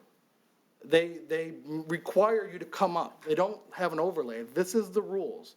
Starbucks recently left their building on, I think it's Livernois and 16, because they asked for a variance to knock down their building, expand parking, put up a drive-through, and the Troy City Council said no. So what did Starbucks do? They moved a quarter mile off the corridor and they built their building there. Outside the Van Dyke corridor, you can build a drive-through, you can put a gas station, you can do all the things we normally do. I don't think it's crazy to say, if you drive a half mile from Van Dyke, you can fill up your gas tank. You're in a car. If it's not on Van Dyke, that goes back to what you were saying, Mr. Mayor, which we've talked about a lot. Van Dyke is a way for people to go as fast as possible through our city and not spend any money in our city. And we're hopeful to change that through investment. We do investment by writing better ordinances that encourage investors. I think that this ordinance does that. Mayor Taylor, can we call the question? Well, I'd still have the like floor. to speak. I'd like to speak. Okay. I haven't spoken at all yet. You can ask for a point of order. That's how I interpreted it. I'm not going to call the question right now, but You have to vote on that.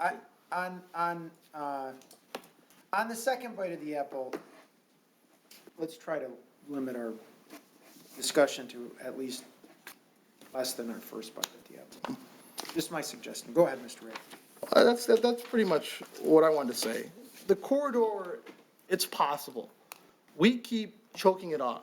Until we get out of our own way, we will not have developers who bring us the development that's better. Troy has those developers. They just got to take a little bit run down 16 Mile and they'll be right here in our town. But why should they? And because this is a vision. It's an overvising vision for the corridor. If we keep kneecapping our vision, why would Shostak or someone else with these large buildings, with this more pedestrian-friendly thing come in here when he knows that if he develops on Van Dyke, City Council is going to allow a drive-through and a bunch of other things nearby that's going to choke off his development. This has to be a unified vision. If it's not a unified vision, it won't work. That's all I have, Mr. Mayor. All right, thank you. Mrs. Sarowski, would you like the floor? I would like the floor. Thank you very much. I wasn't going to really talk too much on this because I had the information that I needed, but I do want to speak to some of the comments that I've heard. So I would, number one, I am interested in having a better ordinance given to us. So that is my first comment. But going forward, because I was going to vote no on this, but going forward, a couple of points. The difference between developing Van Dyke north of 18 Mile and south of 18 Mile is tremendous. North of 18 Mile, it's not the thoroughfare, as much of a thoroughfare through our city. 18 Mile and north, it connects to pretty much what is M59, which is a completely different road. It changes and it becomes the gateway to the north. And it's a way, and it is a way for people to get from Shelby Township, Washington Township, Bruce Township, all the way through to south and into Detroit. So that is where it becomes different, and that's why we do want to develop North Van Dyke corridor into something of a much more slower paced, interesting, different part of our city. South of 18 Mile, which is exactly where I live, 18 Mile and Van Dyke, it is completely different. It's very fast. I've had my son drop off his car at a dealership on 18 and Van Dyke and then try to walk home, and I'm praying him all the way home. It is not a place that you want. It's not very walkable. It is not very safe, and I don't think that much is going to change unless we do a whole lot of different things besides changing a little bit of our ordinances. We need to change the speed limit. We need to change the complete it's more than just a few ordinances. The thought that the market will decide by allowing people to build different buildings, it's incumbent on us to make sure that we provide a good plan for that market to thrive. And this is part of what we need to do, is provide a safe area for both the residents to live, making sure that we are providing proper ordinances for buildings to then be built and this to be safe. I do not think that this right now is exactly what we need for the residents, for the city, for the builders, as it is.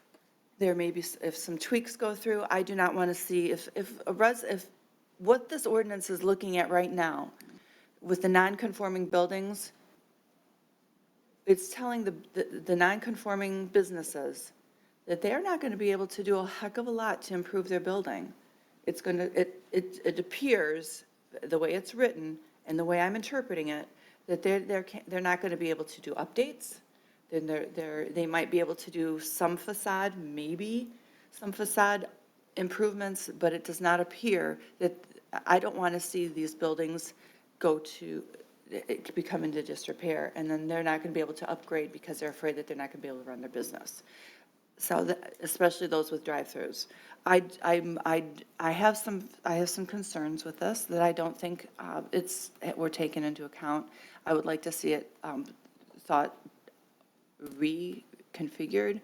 I don't like that, I know that the thought of drive-throughs appears that people are then only going to be using their cars, but people, I'm sorry to say, this is the Motor City. We do a lot of driving. We don't necessarily, I love my bike as much as the next person. I love to walk a lot, but we do need our cars. So I think that this needs a little bit of rework. And I do agree that it probably should go back to Planning Commission for a revote. That's my thoughts. Thank you, Mayor Taylor. All right, thank you, Mrs. Sarowski. Mayor Taylor? Mrs. Schmidt. I will keep it brief, but I do have a couple of new questions sparked by the mayor's comments. Through the chair to Dr. Purcell. So we're going back to Penna's and Sterling. They have a catastrophic fire that damages more than 50% of their building. They cannot rebuild their hall. Is that what you're saying, under this ordinance? Under the non-conforming ordinance, yes. All right, that's enough for me. That's enough for me. Me too. We can rework it, or we can postpone it. Yeah. What do you want? I'm sorry. So wait a minute, I'm not done, I'm not done. So, It's true. Get approved though. I'm still talking, okay? I understand that. Thank you. So, as Ms. Sarowski said, you know, North Van Dyke is apples and South Van Dyke is oranges. That, God forbid, Ford and Chrysler ever close. We don't plan on them closing. BAE, we don't plan on them moving. General Dynamics, we don't plan on them moving. So that's apples and oranges to me. If we want to concentrate on the north end, let's concentrate on the north end. But the other end, south of 18 Mile, is a totally different atmosphere. And you know what people are not saying they're unhappy? They're saying they're unhappy because they want more green space. They don't want, new high-rise apartment buildings with empty commercial on the bottom, or retail on the bottom. That's not what they want. So I was going to vote no on this as well, so I just think that, I'm done. Thank you. Thank you, Mrs. Schmidt. Anyone else? Mr. Yan. Yeah, I'm just gonna say this one thing, because you triggered me, Mr. Mayor. I am not gonna have any drive-throughs at 16 and Metro Parkway in Van Dyke. I mean, Christian Financial has set the gold standard for what we should have, for what we should have in our city. When you drive through our city, and you come in at 14 Mile Road, and you come in at 15 Mile Road, and you come at 16, there's nothing all that attractive and welcoming, but at least, Christian Financial looks, I don't know, it looks good. It looks professional. It looks like the area is nice, right? The other thing I'll say is, so let's say we pass this. Who's coming in to develop? And what are they developing? Are they going to buy a strip mall, tear it down, and then put something else in? I definitely think this needs some reworking, but I don't know if this is really going to have an overall impact.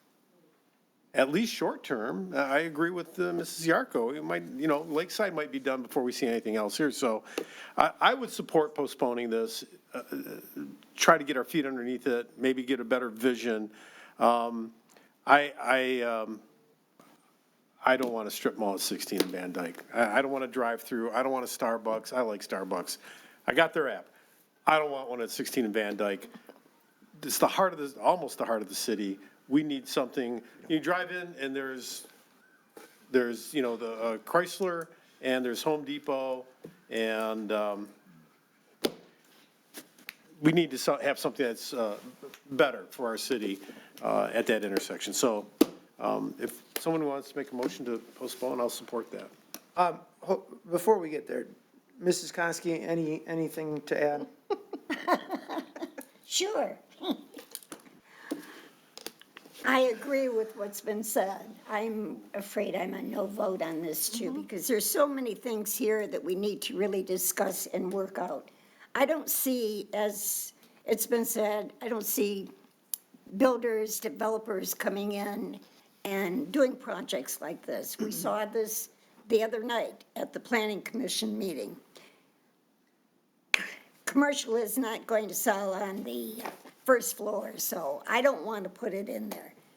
Well, when you're back 400 square feet, 400 feet back from Van Dyke, it's kind of hard to see a commercial building. And that was the other thing. We moved the buildings to the road. We have our sidewalk, we have our building.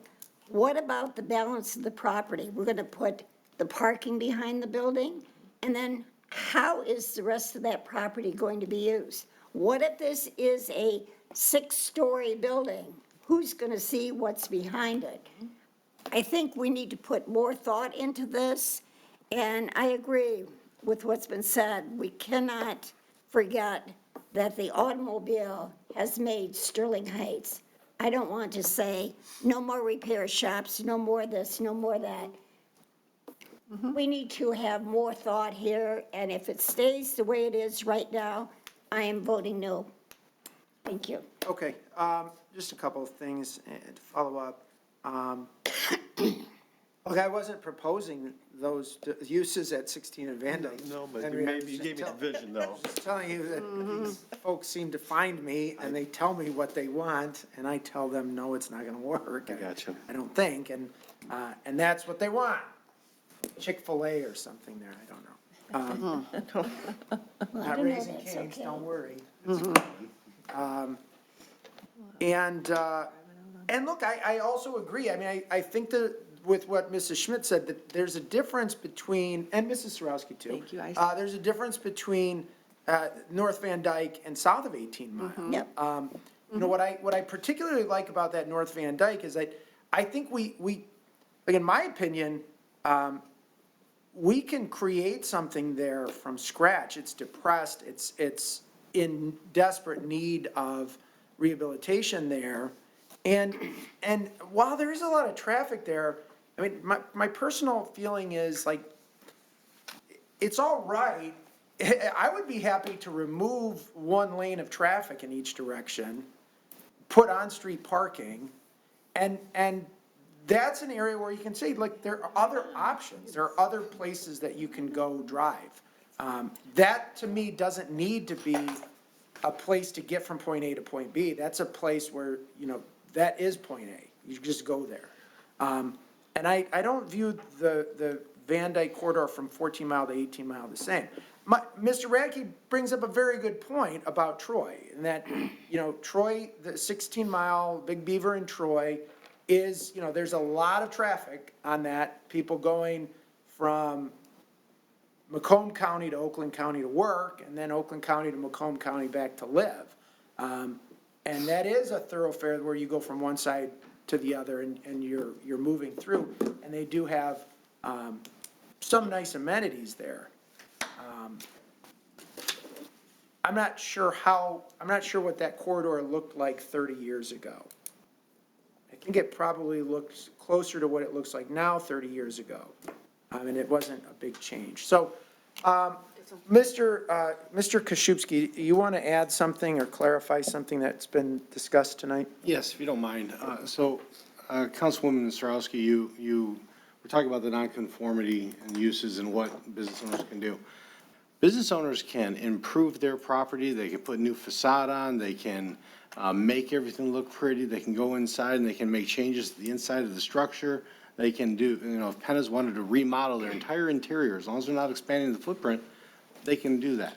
Any business can do that. So from a nonconformity perspective, anybody who's currently got a building there, it's a lawful use. It remains a lawful use. It's just called nonconformity, but it's a lawful use and it continues on unless they have designs to expand the footprint of the building to increase the nonconformity. Now, there are ordinances in Michigan that have nonconformity where if there's a loss through a fire, for example, that's at no fault of the owner, like a lightning strike or somebody spills gasoline in the middle of a car dealership, you can then allow that to be considered rebuilt, and they allow it to be rebuilt. Okay. And also the 1-year rule, a lot of times does not impact when somebody does have a fire and there's a repair and it needs to be done, the non-use for a year because they have to rebuild doesn't create the nonconformity expansion either.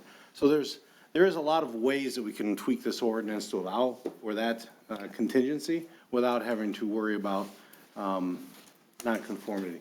Okay.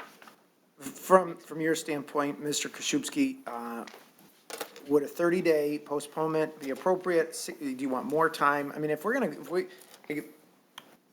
planning just met, what, a week ago Wednesday? So how many times did planning see this? This was multiple meetings, wasn't it? It was postponed twice. Yeah, so they had gone through it several times. I understand, and I mean, look, my personal feeling is I don't necessarily need to go back to planning. But if the majority on council wants that, then a 30-day postponement, they'll get it mid-September, and then we'll get it late September. So if I may add to that. So this is an ordinance introduction. This isn't like a PUD that you can send back to Planning Commission. Planning Commission has looked at this ordinance, have made the recommendations, but they don't get to alter the ordinance.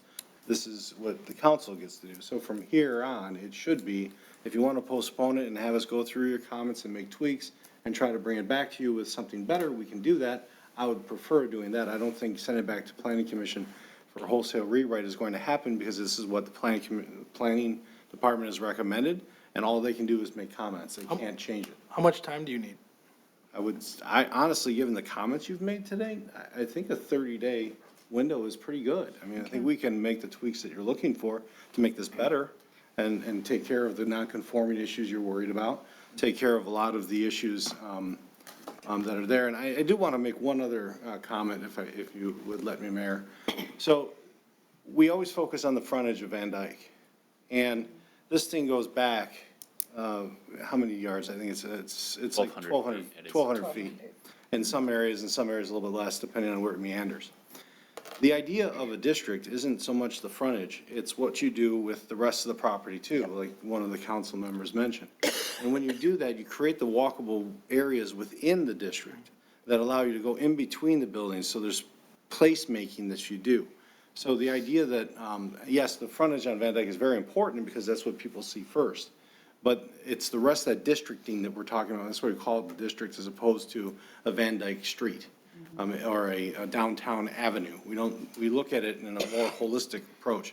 So I just wanted to point that out because I think we focus a lot on the frontage and we should be really thinking about the district as a whole and what can be done. That's why the outlots become so important, because if somebody has a development up front, the rest of that lot can be developed with other smaller businesses. And we see this in our PCD district, that's over at the gateways. We're seeing plans come in for that, where they're going to be creating more of a internal kind of placemaking within there to send people around. So I think that's something that we don't want to lose sight of. And I do believe that this ordinance is a good ordinance that can be tweaked and get where you guys want it to be.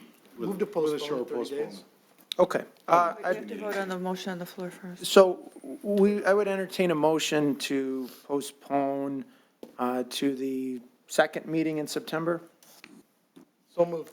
Support. It's been moved and supported with no discussion. All in favor, say aye. Aye. Opposed? No. Motion carries 6-1, and it'll be postponed to second meeting in September.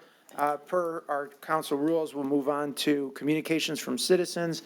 This is your time to speak about any item not on tonight's agenda. So this is moved up because of the time that, it's 9:57 right now. 3-minute. Jane, we'd be. We will take another 3-minute recess. Okay, we'll come back at 10 PM.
Calling the meeting back to order. It was a long 3 minutes, so thank you for your patience. All right, we're going to go to communications from citizens. As I was saying, based on our council rules, if we have not taken up this item by 9:30, we are required to. So this is your opportunity to speak about anything that is not on tonight's agenda. Who would like to be first? Mr. Bauer.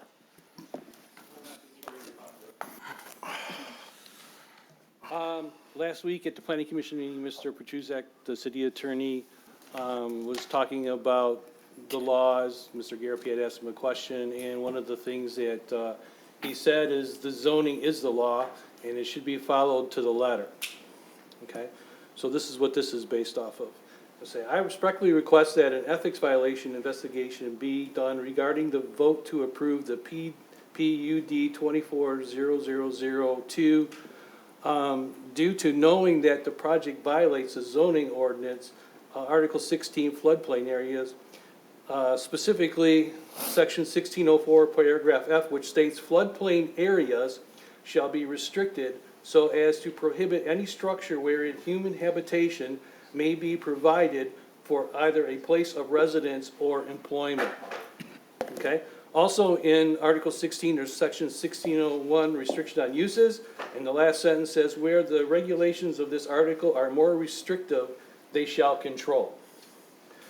Also, Section 1.04, conflicting regulations, the first sentence says, whenever any provisions of this ordinance impose more stringent requirements than are imposed or required by the provisions of any other law or ordinance, then the provisions of this ordinance shall govern. And then that brings me to, I didn't write the title down, I'm sorry. Number 4, principle of domestic leadership under your code of ethics. Number 1, it says, obeying all laws, public servants have a special obligation to obey all laws and regulations. So I respectfully request that someone suggest putting an agenda item for the next public hearing to rescind your approval of that project. Thank you. All right, thank you, Mr. Bauer. Anyone else under communications from citizens? Yes, sir, in the back.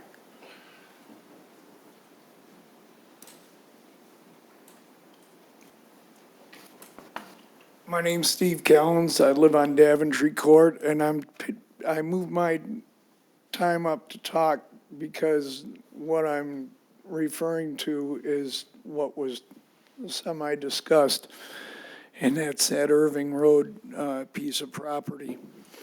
And I was here Wednesday night, and I didn't really understand. We were here 2 years ago, and there was a lot of problems with it, and they seem to be working in the right direction. But when I saw all the animosity and how this just seems to be a mess that has a really simple solution, and I think at this point in living there, and I know it may have been decided, it may be rescinded, but it's not built yet.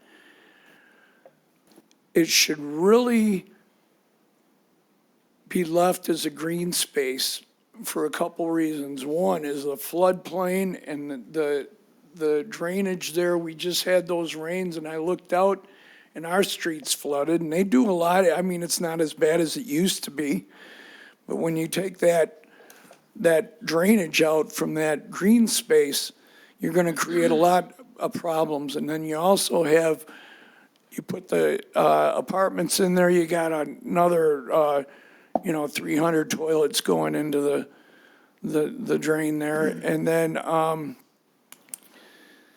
it really creates a sound barrier, a safety barrier, a barrier between the Van Dyke, the business, the noise, the traffic, and everything in those apartments that he already put in that are way overbuilt, to allow that space to absorb some of that. And it's really needed from the way we're planning the city. And I'm not going to, it really does need to be reconsidered, but I think this is a good opportunity to send an olive branch to Gal and say, look at what in the guy owns I was going to say, build a little memorial and put his name on it to the like a land preserve or, a nature preserve or whatever, but he's got his name on every corner because he owns it. So wouldn't this be a good opportunity to have some goodwill and maybe give them a tax break, or maybe even the city work out a deal where maybe we buy it back for added green space to keep that whole area that goes, to just keep the integrity of the neighborhood, because when that neighborhood was built, and I've only lived there for a few years now, but it's a very precious neighborhood. And Sterling Heights is a great community, and before I get kicked off here, I'd like to compliment you on a great job that you're doing and dealing with the problems that really nobody else wants to deal with, but you people are great. Sterling, I've lived in 3 different states. I moved 18 times. Sterling Heights is a beautiful town. Michigan is the best state, regardless, hands down. And people just really don't know how good we have it here. But I know how good we have it, and believe it or not, I used to live in Grosse Pointe. I like Sterling Heights better than Grosse Pointe, if that's any consolation. So on that note, I think it'd be a good opportunity to maybe try to keep that green space, say, hey, in the big, that drop in his bucket isn't gonna really matter when you think about it. I mean, never seen an armored car or funeral procession. You can't take it to heaven. You can leave your legacy, but you want that to be good. All right, So, thank you, sir. Okay. Thank you very much. I appreciate it. Thank you. Anyone else under communications from citizens? Mr. Nelson?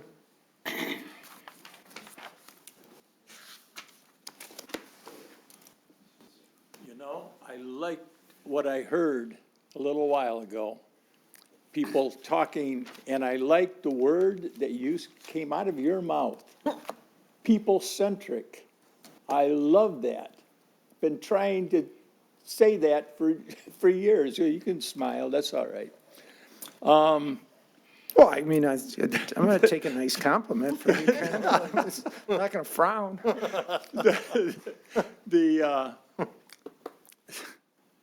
I lost my place. Okay, I've thought about this for years, that we are basically, we're Sterling Heights. And I hear Mr. Radke all the time talking about Troy, and talking about Grosse Pointe, and talking about Ferndale, and why don't you guys invent something new, okay, so everybody comes to you? I don't like what Troy looks like.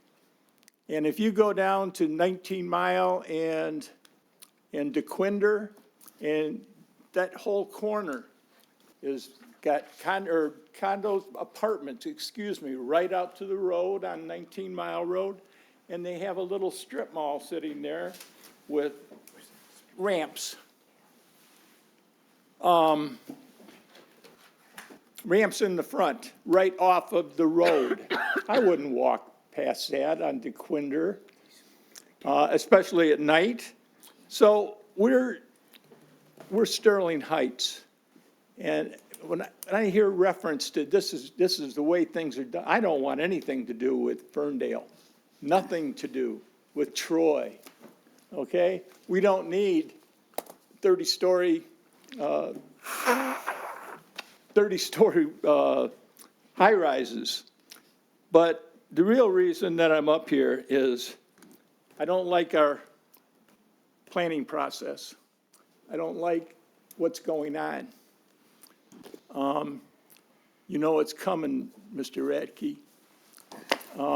The other night at the Planning Commission meeting, you were up there, and I guess he thinks that when we run out of time here, all we have to do is ask the mayor to take a vote if the rest of the council would like to hear me talk more. That's in Robert's rules. Okay. My thing is, I'm also filing an ethics violation on Mr. Radke. Public official, according to your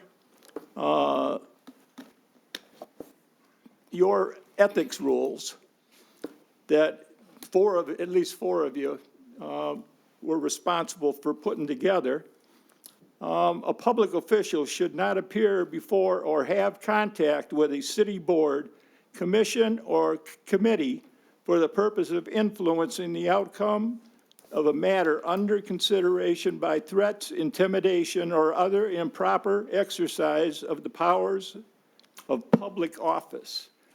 I think that the city ought to review your ethics rules at least once a year and sign that you read them, because there's a bunch of ethics violations going on here lately. Thank you. All right, thank you, Mr. Nelson. I agree with that. Yes, sir.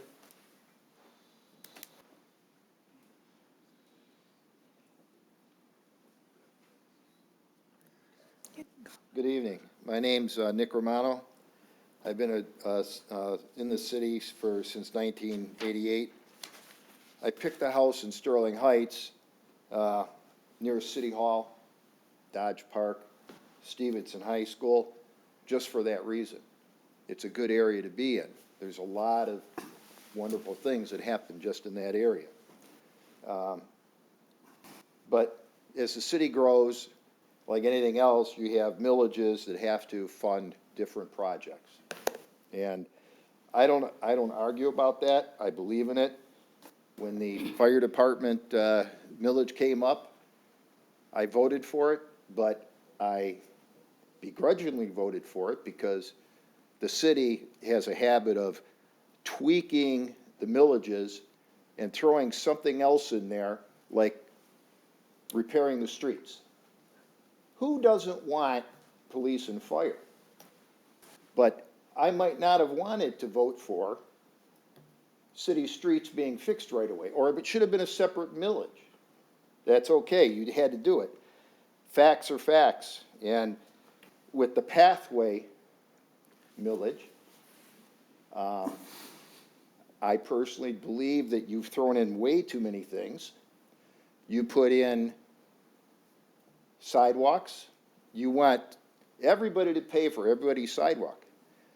I have a corner lot.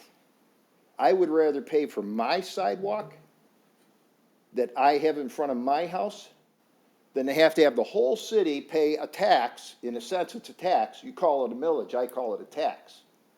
Then you want to put trees in. Go to my house. I put trees on my property.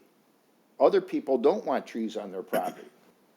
You want to repair the sidewalks because you put a tree, the sidewalk gets pushed up because of the tree. Okay? That's the problem. You throw a bunch of stuff in, you say you want to pay only $95. The way you make it sound, you make it sound like it's $95, okay, let's go, $95 a year. You don't say, in the page 9, I believe it is, you put the thing in there that it's per 100,000. But in the question and answers, it's $95 a year, it's $7.92 a month. Boy, who doesn't want that? Or, let's break it down a little more. For 26 cents a day, 4,475 days, $26 a day, you can pay for this millage. Everybody's on the budget plan.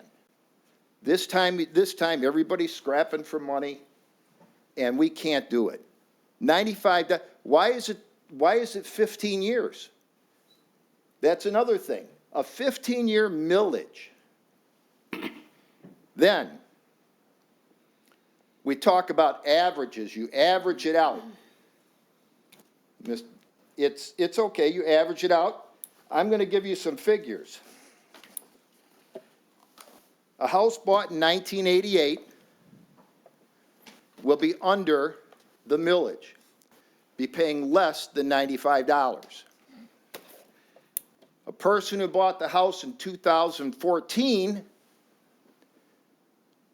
would be paying over the $95 a month. The person buying in 2023 is definitely going to pay over $95 a month. Did you know the median value of a home in Sterling Heights is $33,000 All right, Mr. and Romano. change? Thank you. That's your 4 minutes. Okay? Yeah, he wants to use he wants me to use my time. You can use your time. No, he says he's going to let me use his time. Okay, well, that's not how it works. He can use his time. You can't. I'm sorry. You want him to talk? Do you want me to answer that question? No, I know. I'd love for him to. Come on up, sir. Here, see if you can find the resume. I guess the long story short with this is, we just want to know what the numbers are going to be. There's no averages and stuff. It doesn't make sense. And if you do the averages on our end, our math doesn't add up. So we would pretty much like an actual explanation of how the averages are being calculated. So that's all I got to say. Yeah, sir, if you want to leave your contact information with the clerk, I'll call you. I talked to Nick for 37 minutes on Saturday. Yeah. I explained it as best as I could. Multiple times. And I'm happy to do the same for you. If it's on paper. Leave your email address, and if you want, you can email me a question or anybody on the city council, and we will respond to you. Okay, anybody else? I thought I saw, yes, sir.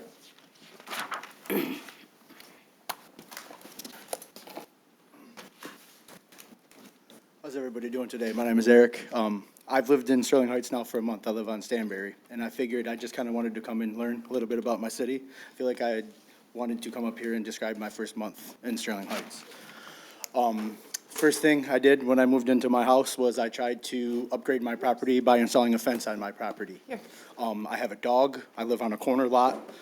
First thing I did was I went and I tried to pull a permit for a privacy fence. I was told that I was not allowed to do that. I was told that in order to do that, I would lose about 2/3 of my whole entire yard. And then, long story short, I can only do a 4-foot a 4-foot chain link fence, which I don't understand, but in the weeds. Second, I had done some more work on the inside of my home. I called for a bulk pickup, priority waste. I heard somebody in here tugging them up and down. I was stood up on a bulk pickup. I had a sticker slapped on the side of it saying that I was going to be ticketed by the city, and I was forced to put it in my work van and throw it in a dumpster at work. I tried calling priority waste. I talked to them for 2 days.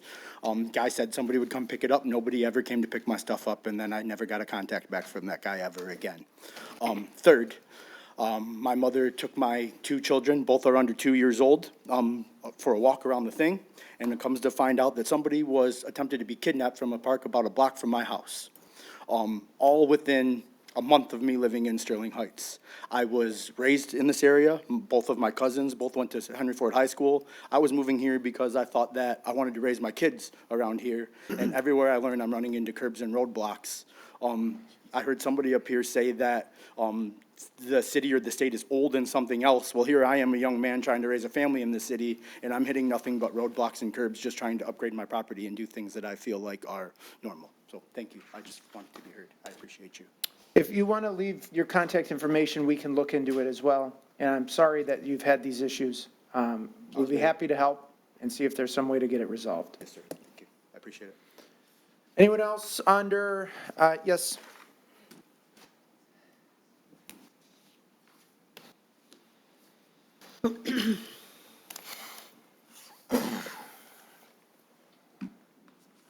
My name's Judy Ackley. I live on Lori Drive. I just came in here tonight to voice some concerns. I have an autistic son. He's 26. He has the mindset of more of a little bit older teenage child. Anyway, he likes to walk. He walks a lot, and it's good for him to walk. And he plays a Pokemon game too, that you're supposed to walk and collect little things. You guys, okay. So when I heard about the attempted abductions, not even one, two, I was very frightened for him. And not just him, we have little children all over the place. I want to know, are they going to patrol the parks? Are they going to patrol the trails? Are they going to put officers on bikes to kind of combat this with the parks and the trails? I won't let him go in the park right now. I don't want him to go anywhere where he's not in sight of people, because bad things happen to people like that. And God forbid something happens to my son. I know I couldn't. I lost my husband in 2020. It was not from COVID. It was from a tragic accident. He was trying to do some craft that he saw on YouTube. But aside from that, I don't believe I could recover from something like that. So I want to know, what are you guys doing? I mean, are we a sanctuary city? Because if we are, I didn't agree to that. I don't have a problem with people coming into my country. It's what makes it great. But don't sidestep it for the people that came here legally. You know what I mean? I mean, they had to pay a lot of money and had to do a lot of things. I just don't think it's right to let other countries' criminals come here and just prey upon our children like they're nothing. Please, if you have grandchildren, you should know that this is not right. We should not be, our children should not be prey. And I don't have little children. I have autistic children. I have another son that's autistic as well. And he lives with his father, but my son doesn't have a dad anymore, just me. And it's just me and him here. And of all the places, I lived here because my husband is from here. He had wonderful stories to tell.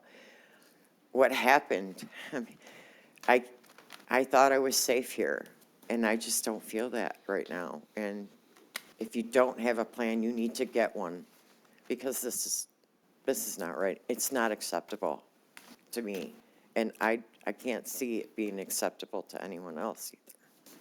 Thank you. That's all I wanted to say. All right, thank you, ma'am. Anyone else on, Mr.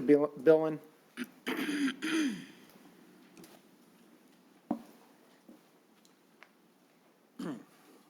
Yes, my name is Stephen Billen on Keeley Drive in Sterling Heights. I'm going to piggyback on what she said. I know when my kids are going to school, if there has been something that happened in the area, the principal has sent out a letter stating what happened and what they're going to do about it.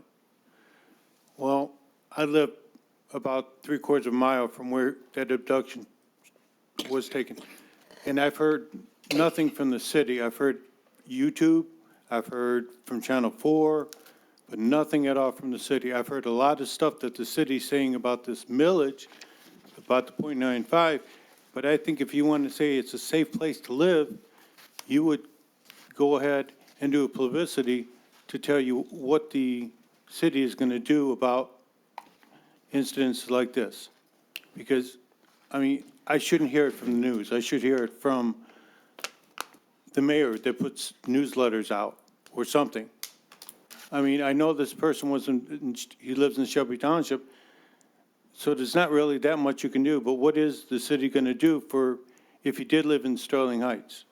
I mean, legally, there should be something to say that you could keep people like that out of the areas. You should. I know there's a sex offender list, and I know that they have to go out and go to the neighbors and say, I live in this neighborhood. What's the plans for the city that's going to do something about this? Thank you. All right, thank you, Mr. Billen. Anyone else? Okay, we'll close that portion. For those that don't regularly attend the meeting, we're not trying to be rude by not responding to your questions. Our council rules are that we listen to what you have to say, and then our portion to speak usually would come immediately after this, but today, because that that earlier agenda item ran late. We're going to go back into our normal agenda, and then council will have an opportunity, Mr. Vanderpool and the council have an opportunity to respond to questions and comments later in the meeting. So if you want to stick around, it shouldn't take too much longer to get there. Next item on our agenda is the consent agenda. Is there anyone in the audience who'd like to speak on any item on the consent agenda with the omission of item M? Council, we need a motion. Mr. Mayor, Mrs. Koski. move to approve the consent agenda as amended. For, It's been moved and supported with no discussion. All in favor signify by saying aye. Aye. Opposed, motion carries. Next up is a consideration item. This is to consider appointments to City of Sterling Heights boards and commissions. Is there anyone in the audience who'd like to speak on this item? If not, okay. We have Board of Ordinance Appeals 2. This is a two-step process. I believe this is the second step in the two-step process. The nominee was Joseph Bedford.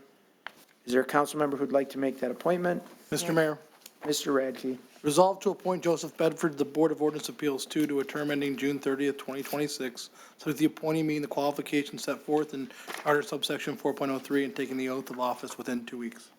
Support. It's been moved and supported. Is there any discussion, Mr. Radke? Just briefly, he's the alternate on the committee right now, and I think he'll do a great job. Okay, agree. Council, anyone else? No further discussion. All in favor signify by saying aye. Aye. Opposed, motion carries. Next up is the Solid Waste Management Commission. This is a council appointment, to a partial term ending June 30, 2027. Council, is there anyone who'd like to make an appointment? Mayor Taylor? Mrs. Sarowski. Resolve, this is sustainability, so resolve to appoint. Oh, no. Solid waste. Yeah, Solid waste. I skipped sustainability. I said Solid Waste Management Commission. It should be sustainability. I mean, yes, it should be. Okay, But thank you. I said solid waste, You so did. I'll withdraw that, and we'll do Solid Sustainability Commission, Council, partial appointment, June 30, 2027. So sustainability, Mrs. Sarowski. Thank you. Resolve to appoint Christopher Gadecki to the Sustainability Commission to a term ending June 30th, 2027, subject to the appointee meeting the qualifications set forth in Charter subset 4.03 and taking the oath of office within 2 weeks. Support. It's been moved and supported. Is there any discussion, Mrs. Sarowski? No, I know that he comes highly recommended, and I am sure he will do a fine job. Council, anyone else? No further discussion. All in favor signify by saying aye. Aye. Opposed, motion carries. Now is the Solid Waste Management Commission, council appointment to a partial term ending June 30, 2027. Is there anyone who'd like to make an appointment? I'll go ahead. Mayor Taylor? Mrs. Sarowski. Resolve to appoint Hassan Khan to the Solid Waste Management Commission to a term ending June 30th, 2027, subject to the appointee meeting the qualifications set forth in Charter subset 4.03 and taking the oath of office within 2 weeks. support. It's been moved and supported. Is there any discussion? No, sir. No discussion. All in favor signify by saying aye. Aye. Opposed, motion carries. Next up is the Youth Advisory Board. There are 3 open positions to partial terms ending June 30, 2025. Council, is there anyone that would like to make one or more appointments to the Youth Advisory Board? Mayor Taylor. Mrs. Schmidt.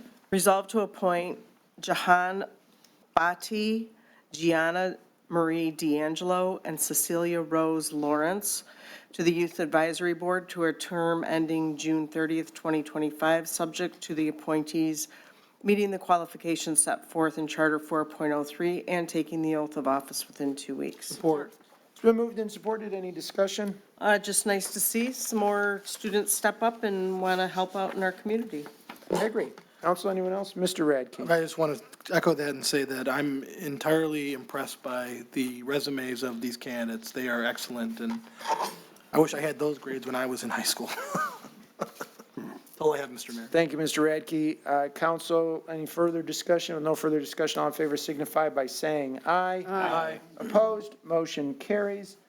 Next up is the Elected Officials Compensation Commission, I would entertain a motion to postpone this item to the first meeting in October, October 1st, 2024. So moved. Support. Moved and supported with no discussion. All in favor, say aye. Aye. Opposed, motion carries.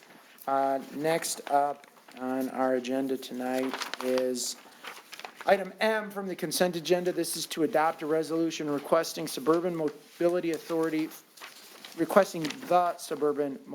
Authority for regional transportation to develop and execute an action plan to upgrade bus stops within the jurisdiction of the city of Sterling Heights. Is there anyone who'd like to speak on this item? If not, council, we need a motion. Mr. Mayor, Mr. Radke. resolve to adopt a resolution requesting the Suburban Mobility Authority for Regional Transportation SMART to develop and execute an action plan for the immediate upgrade of the bus stops within the jurisdiction of the city of Sterling Heights. Support. It's been moved and supported. Any discussion? Mr. Radke. Is there anything you want to present, Mr. Vanderpool? Mr. Vanderpool. Thank you, Mayor. Councilman Radke, I'm happy to comment on the agenda item. First, let me just begin by saying we have an outstanding partnership with SMART. They help us provide us buses for our paratransit system and other transportation services for seniors and so on. Thousands of people use our system that we operate every day. In addition, and we're very proud of that relationship, and I think our seniors especially really enjoy that value-added service in our community.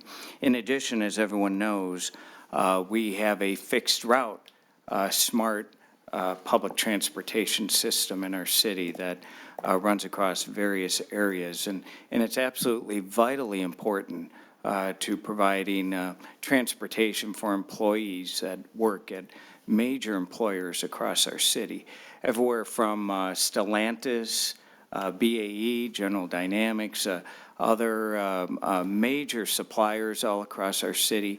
The Van Dyke route is one of the busiest routes in the SMART system.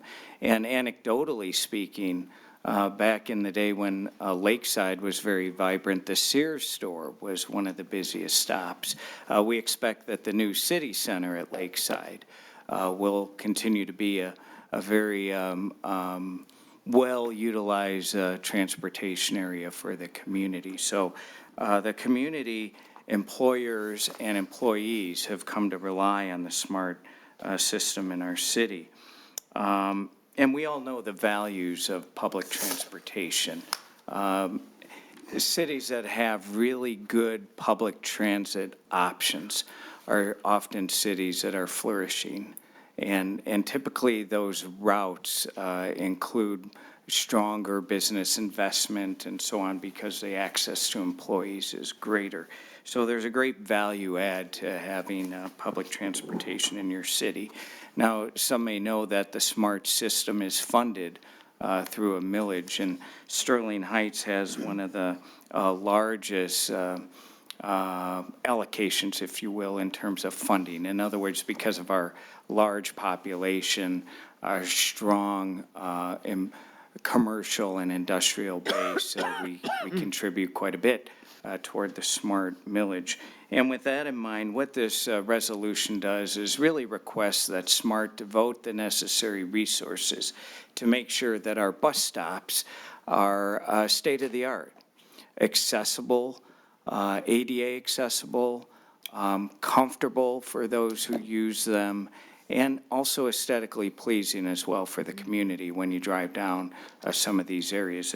If you look at the resolution that we attached, some of our bus stops along Van Dyke are okay. They look good. We partnered with SMART over the years to improve those. But if you look at some of the other SMART stops across the city, some are simply have a sign affixed to the pole that says it's a SMART stop. Those who use that stop often have to stand in mud if it's rainy out. There's no shelter. There's no trash receptacle. It's anything but inviting. It's anything but comfortable. In many cases, there's litter that's hard to keep picked up at the bus stops, and it's really a problem. So we've been working with SMART to get approximately 50 of our most heavily utilized stops upgraded with shelters, bike racks, trash receptacles, concrete pads, a walkway from the sidewalk to the bus stop, so individuals don't have to deal with the elements and so on. And shelters in many cases as well.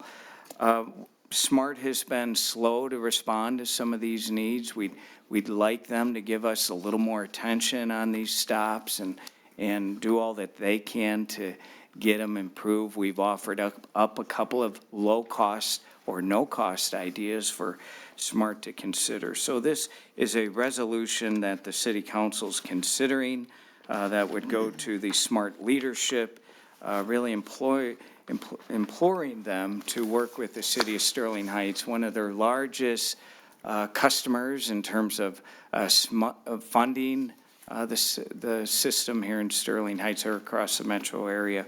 We're one of the largest funders in that respect. And so we are respectfully requesting their attention to get these bus stops improved in short order. Thank you, Mr. Vanderpool. I pulled this for a couple reasons. First, I guess through the chair to Mr. Vanderpool, has SMART done a bus stop traffic survey recently? Do we know if all of these bus stops are necessary? Are they all being used, or are they just, when was the last time we checked to see if these bus stops were the best way to have the routes in our city? Well, that's a very good question, and that's been part of their concern, that they don't want to start improving bus stops until they go through a consolidation effort, because you're absolutely right. We have 200 bus stops in total across the city, and some of those will be consolidated and downsized and so on, and that's a legitimate concern that SMART has. But we're not suggesting that they improve all 200 stops. We have 50 that we've identified that we believe are problematic. Those stops likely won't change because they're more heavily utilized stops. So we feel they can start with these 50 and continue to do their assessment region-wide and right here in Sterling Heights and make any sort of consolidations they need to make. But there are 50 for sure that we know need to be improved, and we'd hope that they do it in short order. Thank you, Mr. Vanderpool. I find it frustrating. SMART declared a new route in, I think it was Rochester, the 402. And they all new bus stops, everything has a pad, shelters, shade, the whole 9 yards. And we have long-term stops, especially along Van Dyke and Shaner, that we know are busier routes. And SMART just continually refuses to make them even ADA compliant. It's my belief that they are violating federal law. And if this resolution doesn't get their attention, we might need to take a step further. Because the fact that, I mean, one of these stops says, poor, steep decline from the street to the sidewalk, not ADA compliant. My mother was in a wheelchair. She would not be able to use that bus stop. It's not fair. We are one of the largest donors to SMART in this county, and they act like they can take us for granted. This resolution is 2 years in the making. We've asked for them to work with us. We should be getting our money's worth. We contribute to the millage. So I'm proud to support this. I think SMART needs to really evaluate what their job is. Because I know even in the wintertime, I believe our DPW goes and shovels out their bus stops because they don't do any maintenance at all. That's totally unfair. It violates federal law. And I'm frankly sick of looking at some of these broken stops. So I'd urge them to do a bus consolidation survey, see where the traffic is. But I'd go a step further, and I'd urge them to actually use the money we're paying them to upgrade the stops in Sterling Heights. That's all I have, Mr. Mayor. All right, thank you, Mr. Radke. Council, anyone else? No discussion, all in favor signify by saying aye. Aye. Opposed, motion carries. All right, that concludes that portion of our agenda. We'll go on to reports from City Administration. Mr. Vanderpool. Thank you, Mayor. I wanted to first comment on a couple of comments in response to the attempted kidnapping, abduction, because it's front and center on everyone's mind. Everyone's concerned about it. No question about it. It's a very emotional situation for obviously the individuals involved and the children involved. So, you know, it's very traumatic for the community. And it's a fair question to say, what is the city doing? And let me first just respond by saying we're fortunate in Sterling Heights. We all live in one of the safest communities in the country. You hear the stats every year. These are stats from the FBI. They rank communities throughout the country, and we typically are always consistently ranked in the top tier nationwide as one of the safest cities. We are ranked consistently in Michigan as the safest big city in Michigan. And the statistics speak for themselves when you look at violent crime and property crimes and so on. And that's something for a city to be really proud of. And that's not just dumb luck. That is a consistent ranking for many, many years. It's not just 1 year. It's not just last year. It's 10, 15, 20 years that we keep hitting those marks. And it's because, in large part, because the mayor and city council and administration and the men and women in the police department and businesses and residents are very engaged in the community. They're very invested in making sure that our police has the tools and resources they need to keep the community safe. State-of-the-art equipment, sufficient manpower, increase manpower when necessary to address certain areas, making sure that we're on the cutting edge in community-oriented policing. We have community resource officers in our schools, in our high schools, full-time throughout the school year, interacting with students and administrators, making sure that our schools are safe. We have cameras in all of our, in our major schools that we have access, our police department has access to at any given time that can be pulled up in our police department. We have unbelievable technology that we're utilizing throughout the community, a lot of which you saw at Sterling Fest, state-of-the-art technology for policing and keeping the community safe. We have developed cutting-edge volunteer programs. You heard about some of these on the news, one in particular, over the last week, and that's the Citizens on Patrol volunteer program. That's where we train citizens. Our police department trains citizens to know what to look for, to help the police department be eyes and ears throughout the community, to check on businesses when the police department's doing other work. They have city vehicles that they're assigned. They're out and about in the community as frequently as possible. In addition, we have another volunteer group called the Citizens Emergency Response Team. And they're doing amazing work, making sure that our special events are very safe. You see them out and about at our special events. Not all communities, not many communities have these robust volunteer organizations dedicated and trained with city money to help the police department keep the community safe, and also working hand in hand with the fire department too in many cases in crisis management and responses and so on. For all these reasons, our community is very safe. And that doesn't include the specialized programs that our department's involved in, like the quick response team. We were the first city in the state to develop a quick response team so that we could deal with the drug abuse problem that is prevalent in cities all across the country, even safe cities like Sterling Heights. And so we're working with those individuals to make sure that they get the treatment they need and get rehabilitated. So they don't have to resort to criminal activity, which sometimes, goes really bad. So the quick response team is a model for the state. Now other cities have implemented that. We have a community resource bureau that works hand in hand, engages special events out in the community, out in neighborhoods, working with residents and children especially, having ice cream socials and getting children to be more comfortable around police and making sure that there's good open lines of communication and the like with our police personnel. We have police bike patrols that are out and about in our park systems.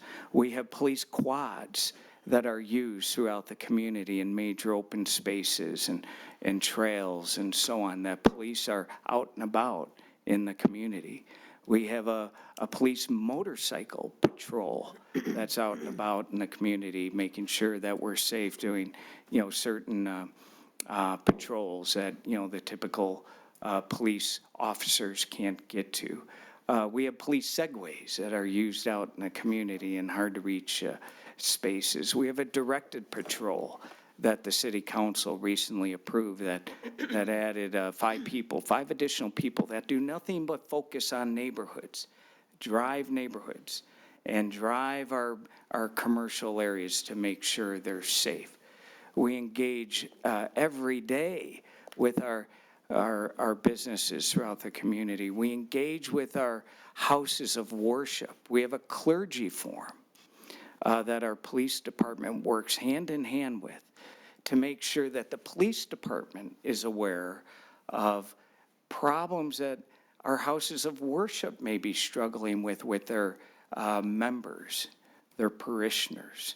That's the sort of collaboration we have in Sterling Heights that's keeping the community safe. And thank God in this situation that the COPS program worked. But for the COPS program, the individual that intervened and really saved the day, that may not have been possible. Someone without that training may not have been able to accomplish what he accomplished. So thank God the city council has funded that program, continues to invest in it. We continue to attract members, and we continue to work with the community to make sure it's safe. Now, notwithstanding all of that, bizarre things happen, even in really safe communities. But thankfully, because of all of this, we had a great outcome. The individual was not from Sterling Heights. He's behind bars and will be quite possibly forevermore. We did communicate this to the community. There was a press release released quickly after the event, and it was widely publicized, to say the least. So when we ask, what is the city doing? We're going to continue to do the cutting edge work that we've been doing for many years that have given the city this great reputation of being one of the safest communities to live in the state and the country. I wanted to comment on one other question. I think it was Mr. Callan that brought up, the fact that, and we hear this all the time on these difficult development projects, including the most recent one, Mr. Gallows, that was before the Planning Commission last week. We hear this all the time. Why doesn't the city just purchase the property and keep it open space? In the millage that's before the voters on November 5th is a preservation component that provides $18.2 million to create a funded land bank where the city, while engaging with the community, can determine what properties across the city are ideal for acquisition and that should be purchased and then preserved as open space in perpetuity. And the city would do so by placing a conservation easement over those properties once they're purchased so that they can't be developed in perpetuity. So that's an important part of the millage that's before the voters on November 5th. $18.2 million to acquire open space across the city to protect it from development. In the case of Mr. Gallo's property, the city does not own it. And as the residents know, thankfully, in this country, land use laws are very strong. and property owners can use their land to the land's highest and best use.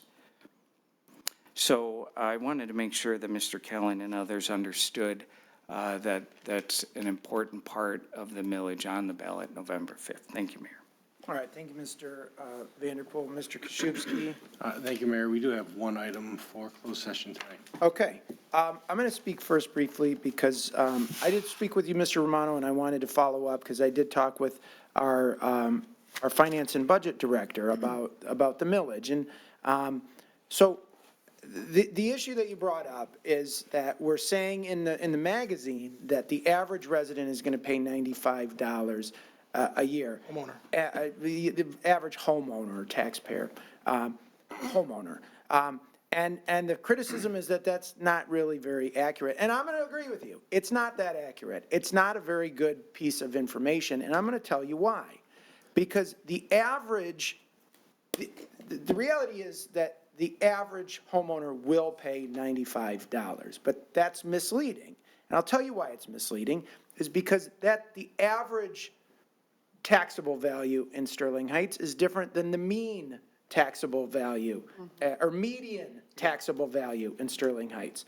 The median taxable value in Sterling Heights is actually much less, okay? 63% of taxpayers in Sterling Heights, 63% of homeowners in Sterling Heights will pay less than $95 a year. So when we say the average homeowner is going to pay 50%, I think it's typical that the average resident will say, well, so about half of the people are going to pay $95 or less, and half the people are going to pay $95 or more. The reality is that's not the case. 62% to between 62 and 63% of the homeowners in Sterling Heights will pay less than $95. About 37 to 38% will pay more. And when you break it down, the bottom 10%, the lowest 10%, are going to pay about up to $54 per year in additional taxes. 20% of all taxpayers will pay $65 or less. 30% of taxpayers will pay $72 or less. 40% will pay $77 or less. 50% will pay $83 or less. 60% will pay $92 or less. 70% of homeowners in Sterling Heights, if the millage passes, will pay $103 or less. 80% of homeowners in Sterling Heights will pay $117 or less. And 90% of homeowners will pay $137 or less. 90% of the homeowners in Sterling Heights will pay $137 or less. That's because there's a few houses on the very high end that pay a lot of taxes.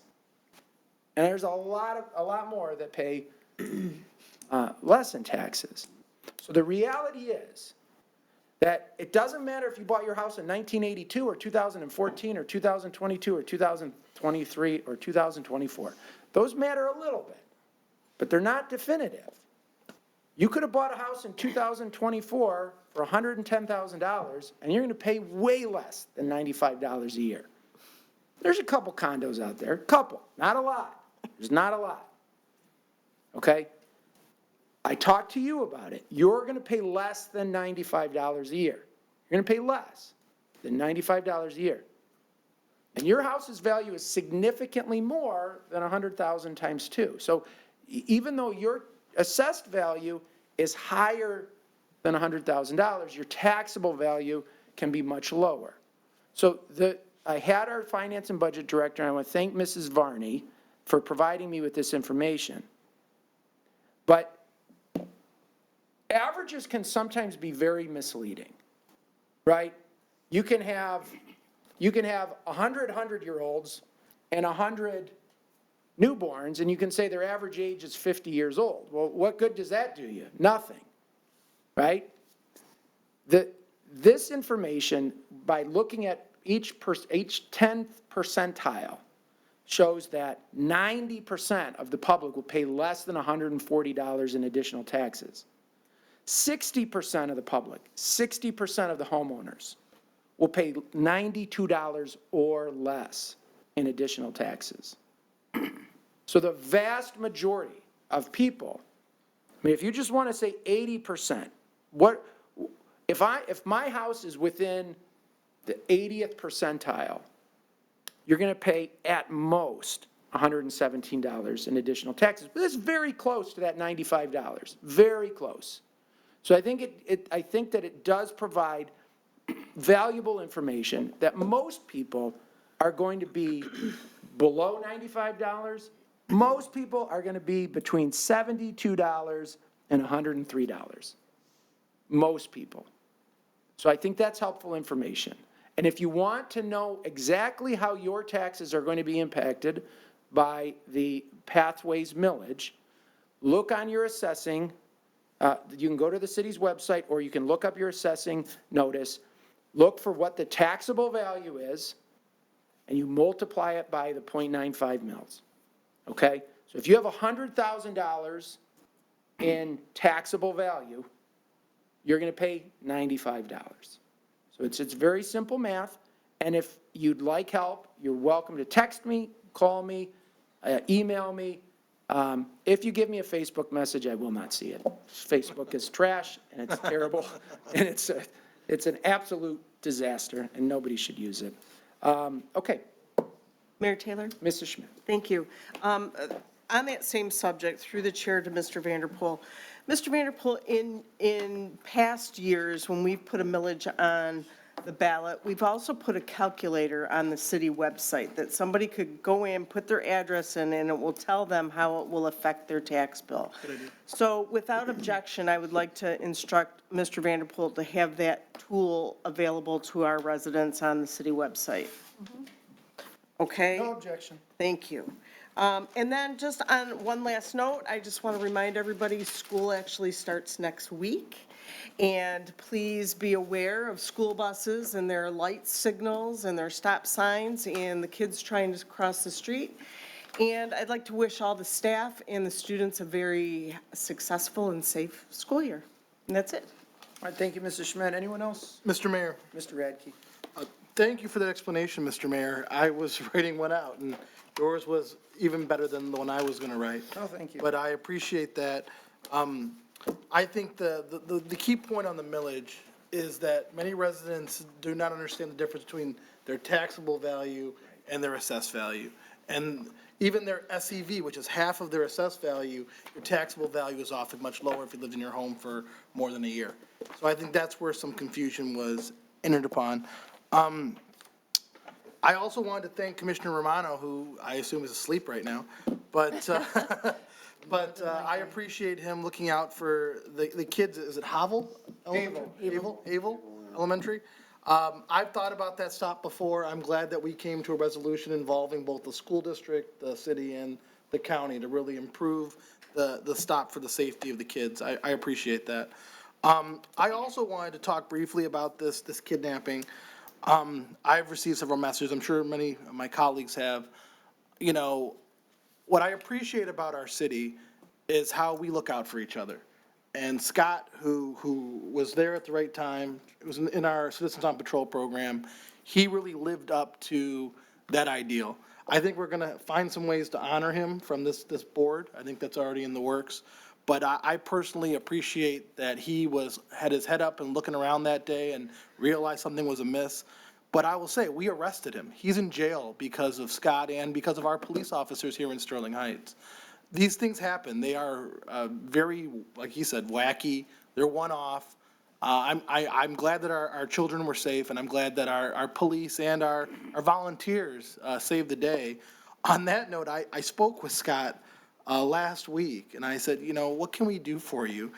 And he said, Councilman, I would love to have a new uniform for my Citizens on Patrol program. So without objection, I'd ask for the city to prepare a budget amendment to buy new uniforms for the Citizens on Patrol, because he said that his was a few years old and he lost some weight, I guess, so it didn't quite fit him. So without objection, I'd offer that as one way to show our support for these great volunteers that we have. All right, who's going to object to that? I have to ask. Can we add hats to that? And hats, yes. I think that's appropriate. Without objection, I'll take that.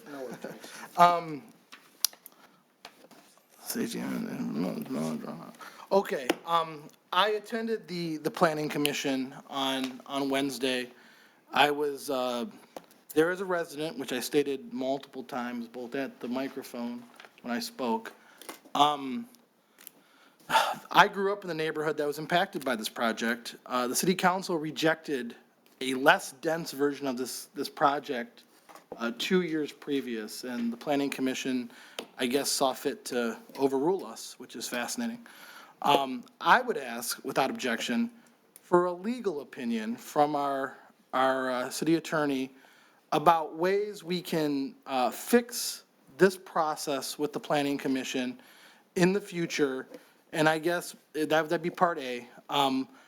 One suggestion I might have, which I entertain other suggestions from my colleagues, would be to have SALUs in the mixed-use districts come to city council for final approval.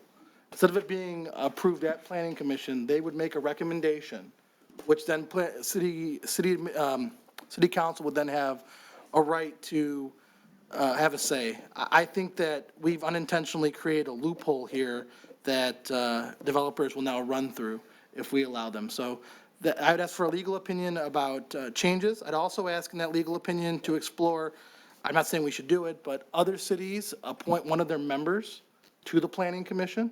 We've never done that in Sterling Heights. I'm not even sure if it's appropriate, but if we're going to have our city attorney write an opinion, I'd ask for that to be in there.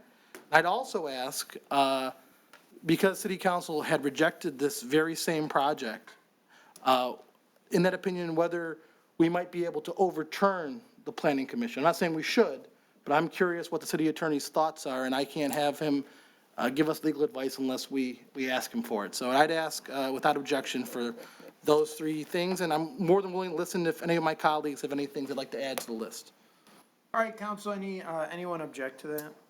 Mrs. Konski?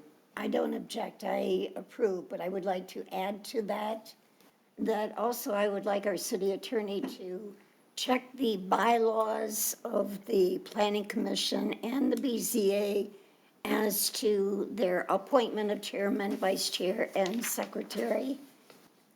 And I do have some concerns that if you are the liaison, whether you should hold chairman position, because that's a pretty important position. And to take on another position, sometimes that's not a good idea. So I would like your legal opinion included on that. And by liaison, you're talking about the member who's a member of both ZBA and planning? Correct. I don't want you to do a legal opinion about that. Anybody else?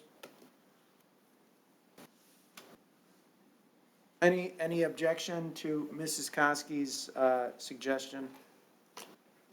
Okay, just one. Anybody else, any objection to Mr. Radke's suggestion? Okay. To go one further on that too, I'd also agree with Mrs. Koski, and I would say that I'm curious if there's any other ways we can improve their bylaws and possibly improve the functioning of their meeting. Attending the meeting, and I watch them all, I don't attend them all, I think frequently they get caught up in this round robin way of answering, and then they play let's make a deal. And I don't think that that's appropriate. And I think that furthermore, I would argue that they should have to make a motion, or at least have discussion and then make a motion. But they frequently, this is not just this last meeting, but frequently, they poll each other, then they discuss, and they poll each other again, and then somehow they get tired because they're there till, we did not get home until 2 a.m. from that planning commission meeting, and they kind of just wear themselves out. And I think that's not the way to run a meeting. So I would argue that they should have a more, I don't know what this method would be, but they need to have a more prescribed process to come to a result that's time sensitive to the public that's there and to themselves, because who wants to be here till 2 o'clock in the morning talking about a project? So I would argue that I'd like to see you trying to look into that as part of the bylaw review without objection. I don't have any issue with the city attorney looking into that. But what I would say is, I think it's been done in the past where we've asked the city administration or the city attorney to recommend updates to our ethics ordinance, recommend updates to our rules of, council rules of procedure, or governing body rules, whatever we call them. Ultimately, I don't necessarily want to impose on the planning commissioners or the zoning board of appeals members what I think, how I think they should run their meeting. I think ultimately, many of them have been there for a long time, and I don't have a problem with Mr. Koszubski researching that and coming up with some suggestions for how maybe their meetings could be more efficient. But ultimately, I would like them to make that decision. It's their board, and they're I assume they're comfortable with how it's being run, or else they would make those objections, either to their chair or to their legal counsel. So again, those are my thoughts. Anybody else want to weigh in on that? Mayor Taylor? Mrs. Schmidt. I just have a question. I know there's 9 members of the board, there's 9 chairs, but maybe it would help if the city attorney were sitting with the chair, because sometimes there's questions on procedures, and when the city attorney is sitting over here, it's difficult for there to be communication. I don't know, do you have any thoughts on that, Mr. Koszubski? Well, I do know that I prefer to be next to council when I'm here, because there will be questions that come up that I can answer. Yes, I mean, it's a space issue, is what it has been historically. In fact, I think Mr. Petruzak recently left that chair to go sit there in one of the meetings now, so. And now there's microphone issues, he had to hold a microphone. Trying to be a little more visible to get the chair's attention, that kind of thing. So, I mean, we can definitely talk about that with their board and try to get.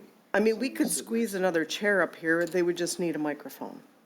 And I think we have portable microphones, that shouldn't be an issue. I think that may help them run their meetings more efficiently as well. Very good point. So I guess I'm just trying to get clarification on the direction here. I understand the legal opinion of what you wanted to talk about, everything except for the bylaws part. And the reason I hesitate on the bylaws part is that's something that the planning commission adopts on their own. It's their bylaws, it's their board, they adopt it. We can give recommendations to them, and I'm happy to do, and I can review them and give those recommendations, but ultimately whether they follow them is up to the board. Mayor Taylor? Mrs. Zarko? Through the chair to Mr. Koszubski, and this would be in some of the research that you're doing. If there's a project, I mean, I want to know how this could have been handled differently, because there's a project that's rejected, and then comes back, and it's, the administration's recommendation is to deny, and then the planning commission goes against not only the administration, but council's previous ruling. So in that case, could there be something that we say that if they're going against administration, that it comes back to council? That we would make the final decision rather than the planning commission? I mean, is this something we could look into? If they're not following anybody's advice but their own, I'd like to look into that, because we're the ones that are going to get the feedback from the residents. I think as part of the question with the SALU requests in mixed-use developments, I can look into that and kind of give you a little guidance as part of that. Okay. Yeah, look, I'm going to just say, I mean, these are adults. These are adults that are appointed to do an important thing for our community. We delegate this authority to them, and if they're just there to be puppets, then why are they there? My feeling is that they should be able to make up their own minds. They don't have to listen to Dr. Parcell. They don't have to listen to Mr. Petruzak. They don't have to listen to Mr. Radke. They don't have to listen to me. They don't have to listen to anybody but their own conscience. And that's what I think. So if you want to propose some ideas to them, I'm happy to have you do that. But ultimately, it should be their decision, Mr. Radke. But I will agree with Barb. At the end of the day, they're appointees. They don't have to do what we say, but we are responsible for them. They're not responsible for us. They're not elected. They don't answer to the people. They answer to us because we appoint them. And I think that as part of our responsibility, it's kind of crazy to me that we have a board that can substitute their judgment for our judgment and essentially tell us, which Mr. Gallo said at the meeting, he said, you don't have to listen to city council. You can overturn their decision. He said it. It was shocking to me. And again, at the end of the day, we will be held responsible for what they do. So I don't want to tell them what to do, but I want to make sure that we are asserting our authority to make sure that they are doing things in the best and smartest way possible. That's all I have. Without, if anyone wants to talk about this, but that's all I have for this right now. Okay. I have direction. I think you got direction. All right, anyone else? Mr. Mayor. Mr. Yanez. First, I just want to say I appreciate the presentation from Mr. Moore and the increase in recycling. That brings up this blurb that I saw earlier today. The city, the library is going to be hosting on September 3rd from 6 to 7 p.m. a talk on cutting food waste. Food waste is probably the biggest recyclable material that gets wasted. I forget the exact number. I think it's like 12 tons a year or 12,000 tons a year. It's a lot. It's a lot. It's an hour-long presentation. So that's September 3rd. I would encourage anybody who has the time to go and sit through the presentation.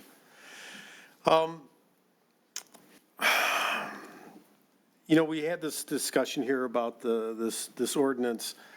You know, we can't sit still, right? We do need to progress as a city, but, you know, sometimes, Michigan Municipal League has this tagline, we love where you live. Sometimes we have to love where we live.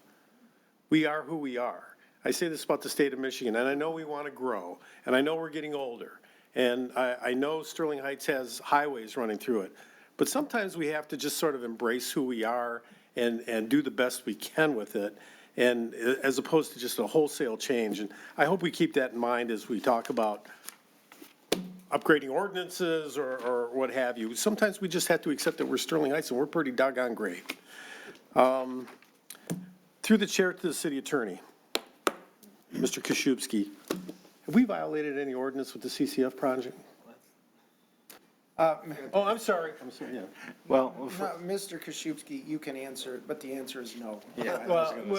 No. Could you explain why? But to be fair, the gentleman did come up and he ran through a whole litany of things that he feels that we violated. So I want your opinion, please. The simple answer is the CCF is not building in a floodplain. They're above the floodplain. They're not in the floodplain, so therefore they're not violating any ordinances. That's what FEMA does. That's what we do for our controls. It's just not accurate. So, no. Thank you. I appreciate that. We didn't violate any of our what was the other thing? Our code of conduct?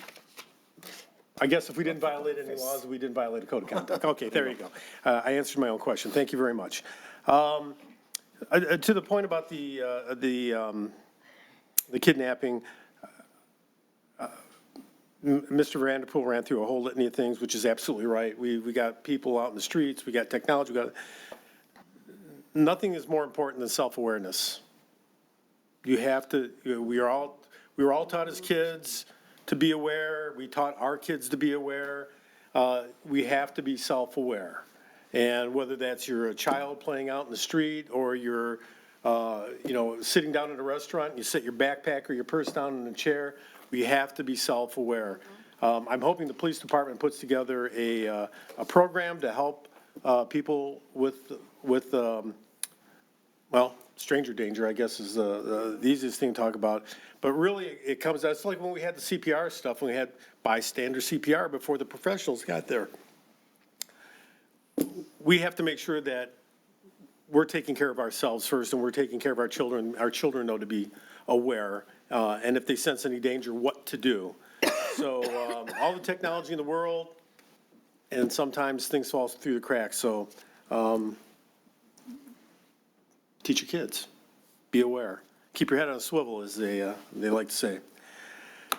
And I'm, I was going to bring this up, I know it's late, but I can't help myself. Through the chair to Mr. Koszubski, I think it was last meeting, somebody asked you about the millage, and they asked if the property that would be purchased through the millage could be developed. And I believe you said the city has the right to use the property for its best use. Do you recall that? No, that's not what I said. That's not what you said. Okay. So if we buy property through this millage, it cannot be developed, no matter what. Mr. Koszubski. So pursuant to what would happen with this millage is we put conservation easements over the property such that the only way it could be developed at all would be for passive park use. Okay. I.e. trails, benches, maybe, at best. And the conservation easements, would they have to be To be recorded against the property. as we purchase them? Correct. And if we chose not to do that, then we could develop it? Or are we forced to do that because of the millage, the language in the millage? We're not forced to do that by the language of the millage, but by the will of council. That's what we would be doing. Okay. So I'm just going to say this. You know what? I see the fancy drawings out there, the videos on YouTube and all this stuff. And we're walking a fine line here because basically what the city is telling you is informing you about the millage, that if you don't support the millage, then we're not going to have nice things. Got to support the millage to have nice things. And to me, it's not about whether it's $105 a month or $95 a year or $55 a year. It's about priorities. It's about spending priorities. That's what this is really all about. So we need to make a determination what's more important when we do our budget. I don't believe we've done that. We went straight from the budget to this millage. And if trees are so important, why weren't trees in the budget, right? So I'm looking on the city website, and here it says, what is the impact to the residents if the pathway to play and preservation millage fails? Without the dedicated funding provided by Pathway to Play and Preservation, Sterling Heights will remain a community with one of the lowest tree canopies in the state. Not true. We can buy trees. It might not grow as fast as we want to, but basically are saying, if you don't pass the millage, we're not going to have nice stuff. You know what? If you want nice stuff, we'll buy you nice stuff. You tell us how to spend the money. We'll make the determination how to spend the money. I went through our spending that we get in our confidentials first 2 weeks of August, just 2 weeks. And I looked up the Velocity Center, the place where we promote entrepreneurship. We spent $108,000 in 2 weeks. You got to be taxed for trees and sidewalks. I again, vote no. That's all I have. Okay, thank you, Henry. Anyone else? Okay, I'm just going to make one very brief statement. I want to thank Scott Van Leuven personally on behalf of the city council that's spoken on his behalf. I echo those sentiments.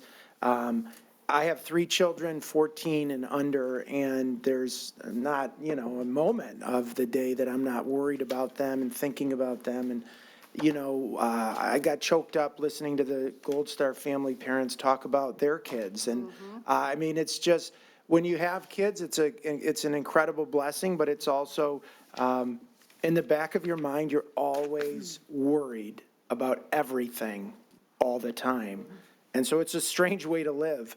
I really love living in the city of Sterling Heights because I've lived in 3 different neighborhoods. I've lived in different areas. I've knocked on thousands of doors.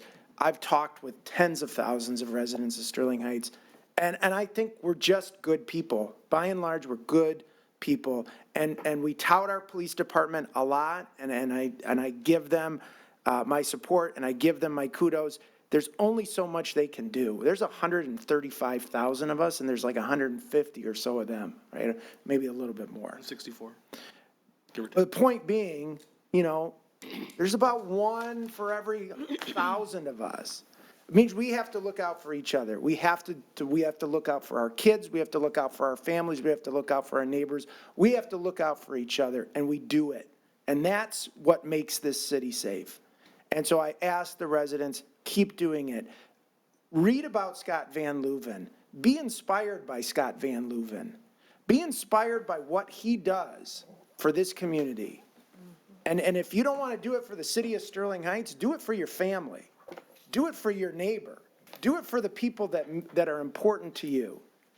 To Scott Van Leuven, 135,000 people are important every single day. We don't all have to be like Scott, but if we all look out for somebody next to us, we're going to continue being a safe community. That's all I got. I entertain a motion to adjourn to So closed moved, session. support. Moved and supported. Mrs. Riska, roll call vote. Yarko, Yes. Kosky, Yes. Radke, Yes. Yes. I'm sorry, Ms. Brasky. Yes. Mayor Taylor. Yes. Yes. All right, motion carries 7-0. We will adjourn into closed session. We will not be returning until September. See you then.